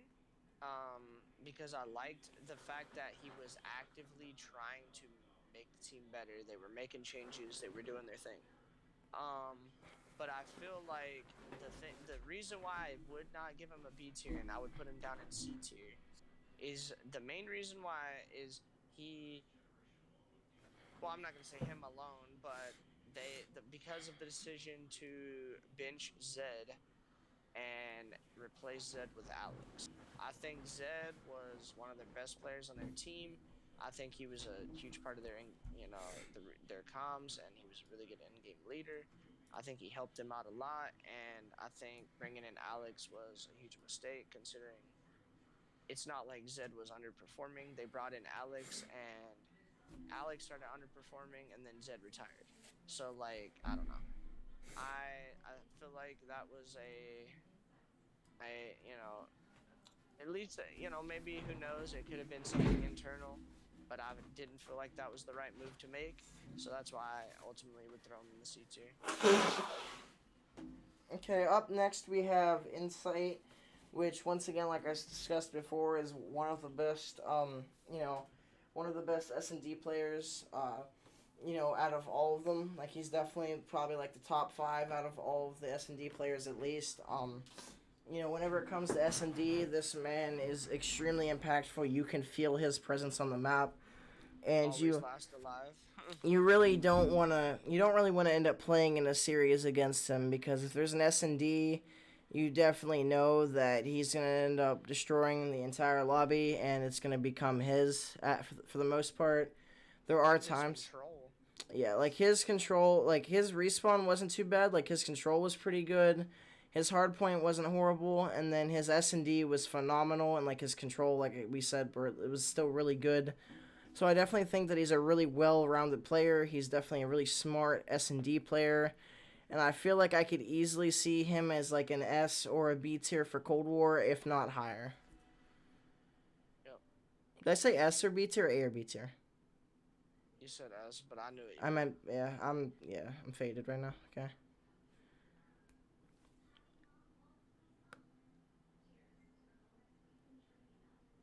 All right. Who is up next, Mike? Well, never mind. I thought we were gonna discuss a little bit more, but that's fine. Nah, go ahead. That's all. That's all I'm gonna. That's all I have to say on that. Okay, so next we have Paul X. This was something for me that he definitely really did make a big impact, but I feel like his impact wasn't as much as I thought it would be. Considering I used to watch him in challengers all the time, and like he was like I loved watching him play challengers, and I feel like he definitely did make a very big impact, but it wasn't as substantial as I thought it would be. He definitely like showed his worth and like proved himself, but I feel like he didn't prove himself to the same skill level that he proved himself in challengers. So I definitely feel like he's definitely higher up on the tier list, but I definitely feel like he's not like the S tier, at least in I'd my say opinion. I'd say maybe like a B tier. I definitely think he showed off his individual skill. I don't think like he made that team infinitely better, but I think he is like probably the best player that was on that team for most of the time he was on the team. And I would definitely throw him on B tier. I think he did his thing and he showed up for sure. Speaking of rookies uh, coming into the pro scene and making a big performance is Standy. This man, he showed up on Rocker. He ended up replacing Major Maniac for I believe it was a few majors. I could be wrong of how many, but he definitely was replaced for a while. And not only was he replaced by someone else, he also, instead of being another AR, he was replaced by a sub, which completely changed the pace, but I changed it for the better. Like you guys know, I'm definitely a fan of Major Maniac, and I was very upset whenever they did bench him. However, considering this man was a rookie coming into the pro scene and literally dropping like super high KDs and absolutely like slamming literally his first game in the pro league, like not, not his first series, not his first major, no, his literal first map played, he absolutely slammed everybody, and he's pretty much slammed everybody in the series, as well as it wasn't one of the lower tier teams, it was one of the mid to high tier teams that they were playing up against that Rocker was unable to beat before they had Standy. So although I didn't always agree with the Major Maniac benching, I definitely think that in that time period that Standy was playing, I definitely think that was a good decision. And I also think that that being said, that I'm glad that Major Maniac came back for champs. However, I feel like both players were well players, and I think that they both hold that spot on Rocker personally. Yeah, I think Standy's very similar to Insight. I think both of them are A tier players. I think coming in, they both came in late into the Cold War season. So I'd say Insight and Standy both A tier. Uh, Only reason why I would slightly say Insight's slightly better, just because of some of the things that he like. I feel like he's slightly more impactful in certain game modes. But then you look at Standy and some of the things that he's done, and how he came out on top of their series that they played in Major Five. So you never know. It's very close between the two, but I would put both of them in A tier for sure. I can definitely agree with that. Next, kind of the polar opposite of Standy, we have Venom, and I definitely, he's once again, a rookie, and I can definitely see where in the future he could definitely be a good, well-rounded player. But at the time that he arrived, I believe that although he did have a few moments here and there where he like popped off, I believe that he was in a sense pretty much a handicap, and they gave him a lot of extra time to like correct his game, and try to make it work. But after a while he ended up getting dropped because he just couldn't seem to make anything work, and like he had very bad performances like back to back to back. And like I don't want to hate on him because I definitely think that he has potential, but I think that he's definitely either a D or E tier personally. Yeah, I would. I'd probably throw him in the D tier. I wouldn't say he performed as bad as like Dylan Codd, but I'd say he definitely was a D tier. He didn't, he came in. He was kind of like Spart, when Spart and Vivid came in on that LAG squad on MW last year, where Spart just kind of came in and fell flat. And I believe that's the same thing that would happen with Venom this year. So I'd probably say throw him in D tier. Next we have Zed, which was pretty much was the best player on the Ravens that we've had. I don't think that's really arguable. Like there can be some arguments made, but he definitely was pretty much the best player on that team until he got benched. Um, yeah, and I think that's like I had already said multiple times already, so I won't really go into it too much. But I think that was their worst decision was benching him, and then he ended up retiring, which I think is unfortunate because he was a great addition to the league. But I would probably throw him in C tier. I think obviously he didn't have the best performance, but I think he was the best on their team. Obviously, they were towards the bottom of the league, so even the best on their team was only average. But I'd still give him a C tier. Yeah, I can definitely agree with that. Next, we have Draza, which whenever he was brought in, I was actually really excited for because a lot of the players that they brought in this year I knew were watched from challengers, like like challengers cups, uh, you know, actual casted challengers events, depending on what tournament it was. Like so, I watched quite a bit of challengers, and I was really happy to see that Draza got picked up. I feel like he once again with a lot of challengers, I don't think that they did as good as they did in challengers, obviously because the competition's a lot higher. But I definitely feel like he proved himself. Like I feel like he definitely could have done better, but who couldn't have? But I definitely think that he showed his worth and that he was definitely a good investment to the team for a period of time. Yeah, for sure. Do you have any idea of what type of I'm trying spot to we'd put think it what in? I'm trying to think where exactly. I mean, because when you think about all that he's done and stuff like that, it's like honestly, where would you put him at, Mike? What do you think? Well, I gotta find him here for a second because I was dragging and it accidentally dropped him. But I definitely can see him being. I can definitely see him being in the B tier as well as the C tier. I could definitely see the C tier, but I don't really know. I think that he would be leaning more towards the C than the B, but I could also see him at. I could also see him at either. So it just depends on what series he's playing in. Yeah, I'd probably ultimately go with I don't know. I'd probably say B tier, just because I like what all he brings to the table. So like if I had to say, I'd say B tier. But if you wanted to base it off like placings and wins and events and stuff like that, you'd probably go C. Yeah, I definitely think that's a possibility. I like once again, I'm also kind of like splitting hairs there because of it, because I definitely agree with whenever it comes to like winnings and like placements and things. I think that he definitely should be C, but I feel like considering coming like being coming from the challenger scene up to the pro scene and like actually it like didn't affect him too negatively. I definitely Yeah. respect that as a player. Yep. Next, give me one moment.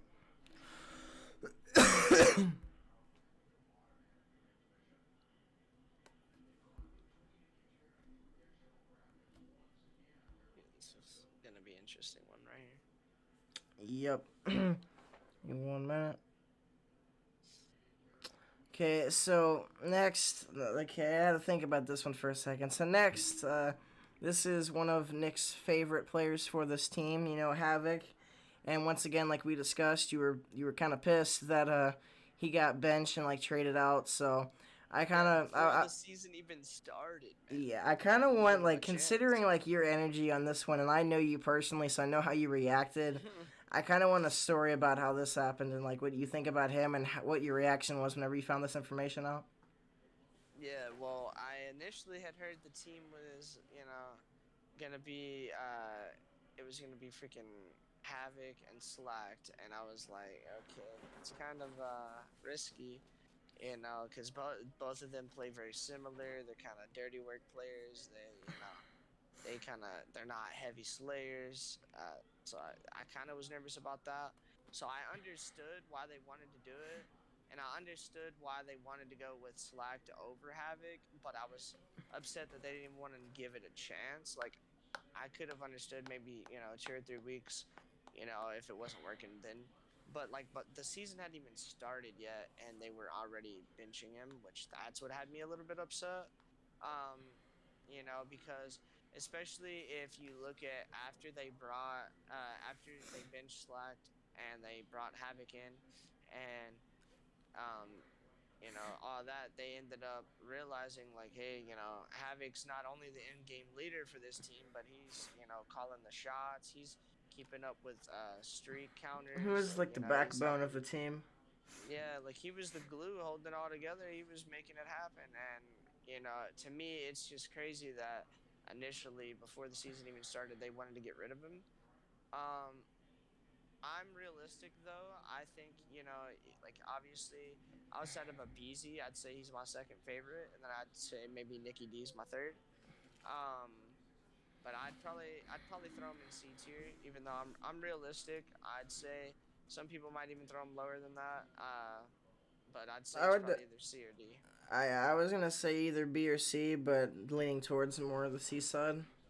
Yeah. Next, once again, another challenger player that I used to watch that I was glad to see made the pro scene, which is Chino or MJ Chin, whatever you want to call him. I definitely feel like he came in and he definitely performed better than uh, who he replaced whenever he first started. But I feel like he kind of like started off pretty strong and then throughout kind of like lost like all that energy. But I definitely think that overall he did play fairly well for being a challengers player, and I definitely respect that he made it to there. I just think that he could have performed a little bit better, and eventually he did end up getting dropped. I believe I could be wrong, but I'm pretty sure that he ended up getting dropped towards the end of the major. I could be wrong. Well, his vibes and his positivity, I tell you, are unmatched. And I'll say this, back in World War II when he was a pro and he was on TK, Team Caliber, for those of you who don't know. They won like two or three events that year. They won back to back. They were a dominant team, and he was their main AR on that team. And he was back then. They were slamming. He was insane. And I believe it was him, accuracy, theory, and Kenny. Back then, on that World War II team, and that was that the team was really good. I think Chino is very underrated. I think he brings a lot more to the table than what people give him credit for. And obviously, based on his Cold War season, I'd probably throw him in the D tier. He tried his best to do his thing. He was just put in a tough spot. That team was chalked from the beginning. Honestly, they tried to throw together a World War II team and try to make success happen because they tried to catch lightning in a bottle and get lightning to strike twice, and that's just not what ended up happening. I So definitely I'd probably agree throw him in though. D. Although like he was kind of put in a really bad situation, he does not get enough credit for what he deserves considering like if you watch him in the challenger scene, like you can see all that he brings to the table and a lot of it just gets overlooked and not said by other pros or like even by the CDL, like they don't really discuss everything that he can really bring. Yep. The next runner up, I guess, in this list is someone that I do not or will not be able to have an opinion on because I was not able to personally watch the player play, which that would be JCap. I know that he played a lot back in the day.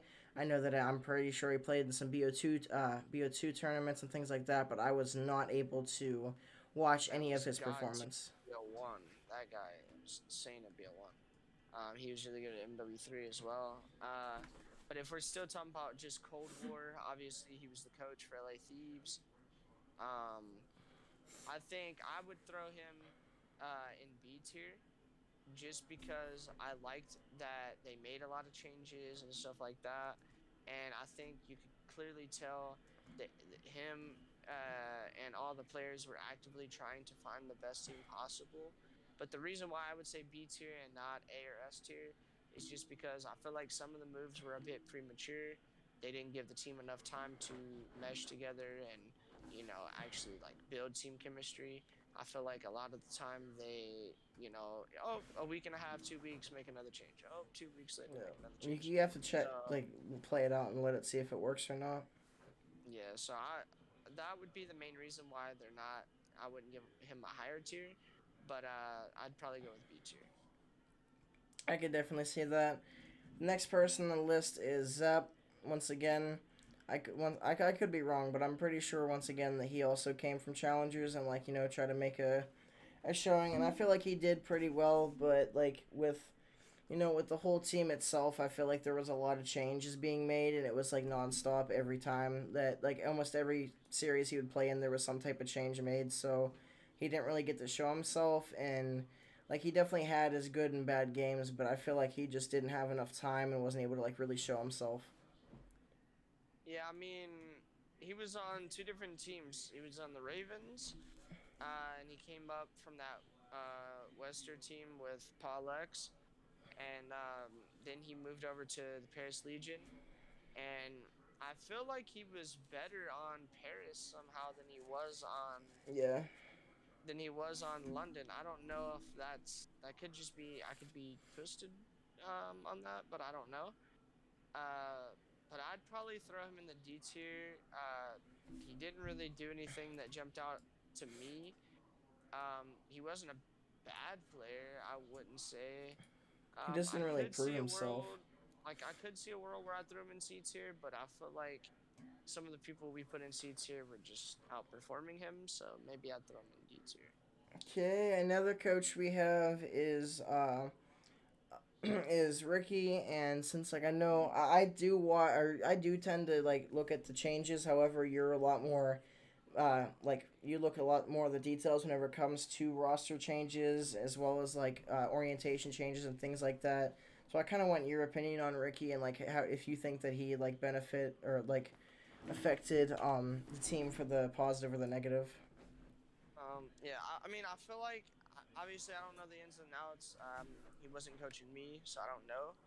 But I'll say like just based off the moves they made, and I know they came out and they explained.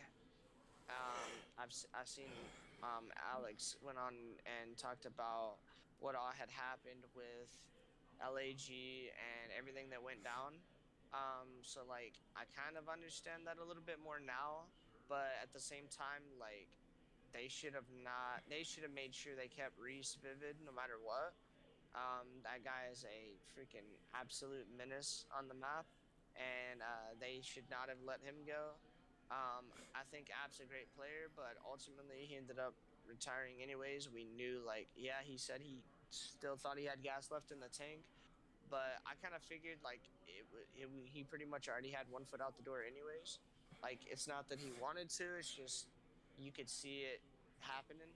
And so I felt like they should have built their team around Vivid. Obviously, they have a great team now, going into Vanguard with Slasher as their main AR, Gunless as their flex, and then they have Asim and Hook as their subs. I think that's a really great team. But I felt like the moves they made to me just didn't make a whole lot of sense. I felt like they put way too much stock into that World War II team that won on Evil Geniuses, and they felt like they had success in the past and wanted to build on that. And Vivid like challenged that idea, and they said, like we're gonna stick with our idea, and it just didn't work out for them. So I felt like making that move was not too smart. I understand where they were going with it, but it didn't work out, so I'd ultimately stick them in the D tier. Okay, next we have Afro, and I feel like whenever he did end up coming out to the pro scene, I feel like he definitely made a big impact and like he kind of proved himself quite well. Yeah, for sure. I'd say he was B tier. I'd say he was one of the best players on that team. Uh, of course, after Zed was gone and they brought in Afro, I think he was definitely the better of the two when it came between Afro and Alex. And I definitely think he did his thing. He needed some help on that team for sure because he was trying his best, but there's only so much you can do. And yeah, I'd probably throw him in B tier. Next we have an OG. We have John. Um, Personally, like whenever I watched him play in the challengers, I really did enjoy watching his content. I feel like he was a good player. He wasn't as much of a vocal player. He was more of like he was pretty quiet. Like he would get his point across and would like talk. However, like he was like his comms were rather quiet. So I feel like in a situation where comms are a lot elevated, that could be a problem. I feel like he definitely once again like he showed that he wasn't like a pushover whenever it came to like being in the pro scene, but I definitely don't feel like he made as big of an impact as I would have liked him to. Like he definitely Yep. did. He definitely did show up. Like he didn't have a horrible performance. Like he was performing rather well, but he wasn't performing as well as we would have liked him to or kind of expected to, considering how much effort he's put into challengers. Yeah, I mean, I would say up until the very last event, he was probably the worst player on their team. Um, and even then, I'd still probably say he was the worst player on their team. And that's not saying that he's bad, It's just out but of all the things that were there, he's the worst. yeah, out of like Slasher, Kenny, and Draza, they were just playing really well. So I felt like he just hadn't been. He even said like he told Slasher, it's a whole different ball game playing in the pro scene than it is playing in challengers. And so I felt like he really didn't perform a whole lot. He was dropping like point sixes, point eights, stuff like that. So I would probably throw him in the D tier, even though I think overall he's definitely an A tier or an S tier player. Yeah, overall, I definitely think that he's an A or S, but whenever it comes to, like, just considering that he came in really late as well, and, like, he didn't really have much time to, like, get reps, and he just, like, it was kind of like, here, go, and, like, he didn't really have time to scrim with them a whole lot and get team chem. It just he got thrown in the deep end, so I feel bad for him with his circumstances, but I feel like overall he's still a really good player. Yep. And last but not least, we have beliefs, which personally I did not get to see him perform. However, I know you have because there was a few times where I did miss matches and things like that, and miss changes that were made and all that. So I'll definitely let Well, you take the reins on this one. I mean, this one's relatively straightforward. Pretty much the same thing that I said with Ricky. He's the other coach for LAG. And Bevels, Ricky and Bevels, they're pretty much always mentioned in the same sentence. I feel like they're holding each other's hand everywhere There's they literally go. so many thumbnails of them too. Like literally both in Yeah, the same thumbnail. they're literally, everywhere you see, everywhere you see one, you see the other. So I don't know. I'm gonna give him the same rating I gave Ricky, the D tier, just because of all the reasons I mentioned with Ricky. I feel like they just didn't make the right roster moves. They didn't make the right decisions, and they could have went after some other players, especially with how much money LAG has and was willing to spend. Like I said, they did get a really good roster for Vanguard, but as far as the Cold War season, I'd give them a D tier. Well, that pretty much wraps it up. Like I said, guys, our list might be a little bit different than yours, a lot different than pros, just because this is kind of the outside look or the outside looking in type of perspective, as well as we are not rating these players overall because although these players that are in the S tier probably still would be S tier, there's probably like a third or quarter of these players that are in these other tiers that should be S or a lot higher than they are just Yep. because of their overall performance. But like we said, guys, this is mainly off of the 2021 Cold War season because you can see how some players go from S tier overall to like C and D tier, which is kind of sad to see, but it has happened and it will continue to happen. But without further ado, guys, let's start wrapping this up. Yeah, so we appreciate everybody being here, showing the support. You guys be sure to drop a like if you guys haven't already. Be sure to check out our Twitter if you guys haven't already. Go follow us over there, and we're trying our best to post that over there because we know that YouTube isn't the most reliable source of notifications. So Twitter's that's pretty much guaranteed that you'll get the notification. So if you guys want to follow us over there, I believe it's at Fury Cryptic. So Yeah, at underscore or fuck at Fury underscore cryptic. Yeah, that's me. yeah, yeah. And then obviously, if you guys want to watch the live version of this, if you're watching from the Blind Rage podcast channel, you guys can go and watch this live while we stream it at Cryptic Fury on YouTube. And of course, if you guys are watching this live, y'all can go check this out on the Blind Rage podcast channel. Links are always, in the playlist tab and or in the channels tab, I should say. And we always appreciate all you guys being here and showing the support. You guys be sure to, go check out my channel whenever I'm streaming over there, posting videos. Just posted one earlier this evening as well. So, y'all go check that out. That's Blind Nick on YouTube. One I'm the one thing, with 1,030 subs, not the one with like 85,000 or whatever. one thing that I would like to Go ahead. include before we continue wrapping it up, guys, if you made it this far in the video or this far in the stream, make sure to comment down below CDL 2022 because of Vanguard. So once again, guys, if you made it this far in the podcast or the stream, make sure to comment CDL 2022 to let us know, like, how much of a true supporter you are, and how much you watch, and who are the people that are really helping us with the analytics. Yeah, we really do appreciate it, guys. So comment down below and let us know because we do read all the comments in the Blind Rage podcast, as well as the comments that end up on the stream after it uploads as a video. But yeah, also check out Mike's Twitch. He streams there all the time at NextMRV. And also check out my Twitch as well when I ever decide that I'm gonna get an Xbox and start streaming over there again. Probably stream some old school Call of Duty and might stream, who knows what I decide to stream over there. Maybe some Xbox exclusives or something like that. But yeah, guys, we appreciate everybody being here. Shout out to all you guys, and I guess we'll go ahead and be wrapping it up, huh, Mike? Yes, sir. All right. Well, this has been episode number 5, over a month in, guys. We got to keep it going. But we will see y'all again next week. And as always, God bless and peace out. Peace.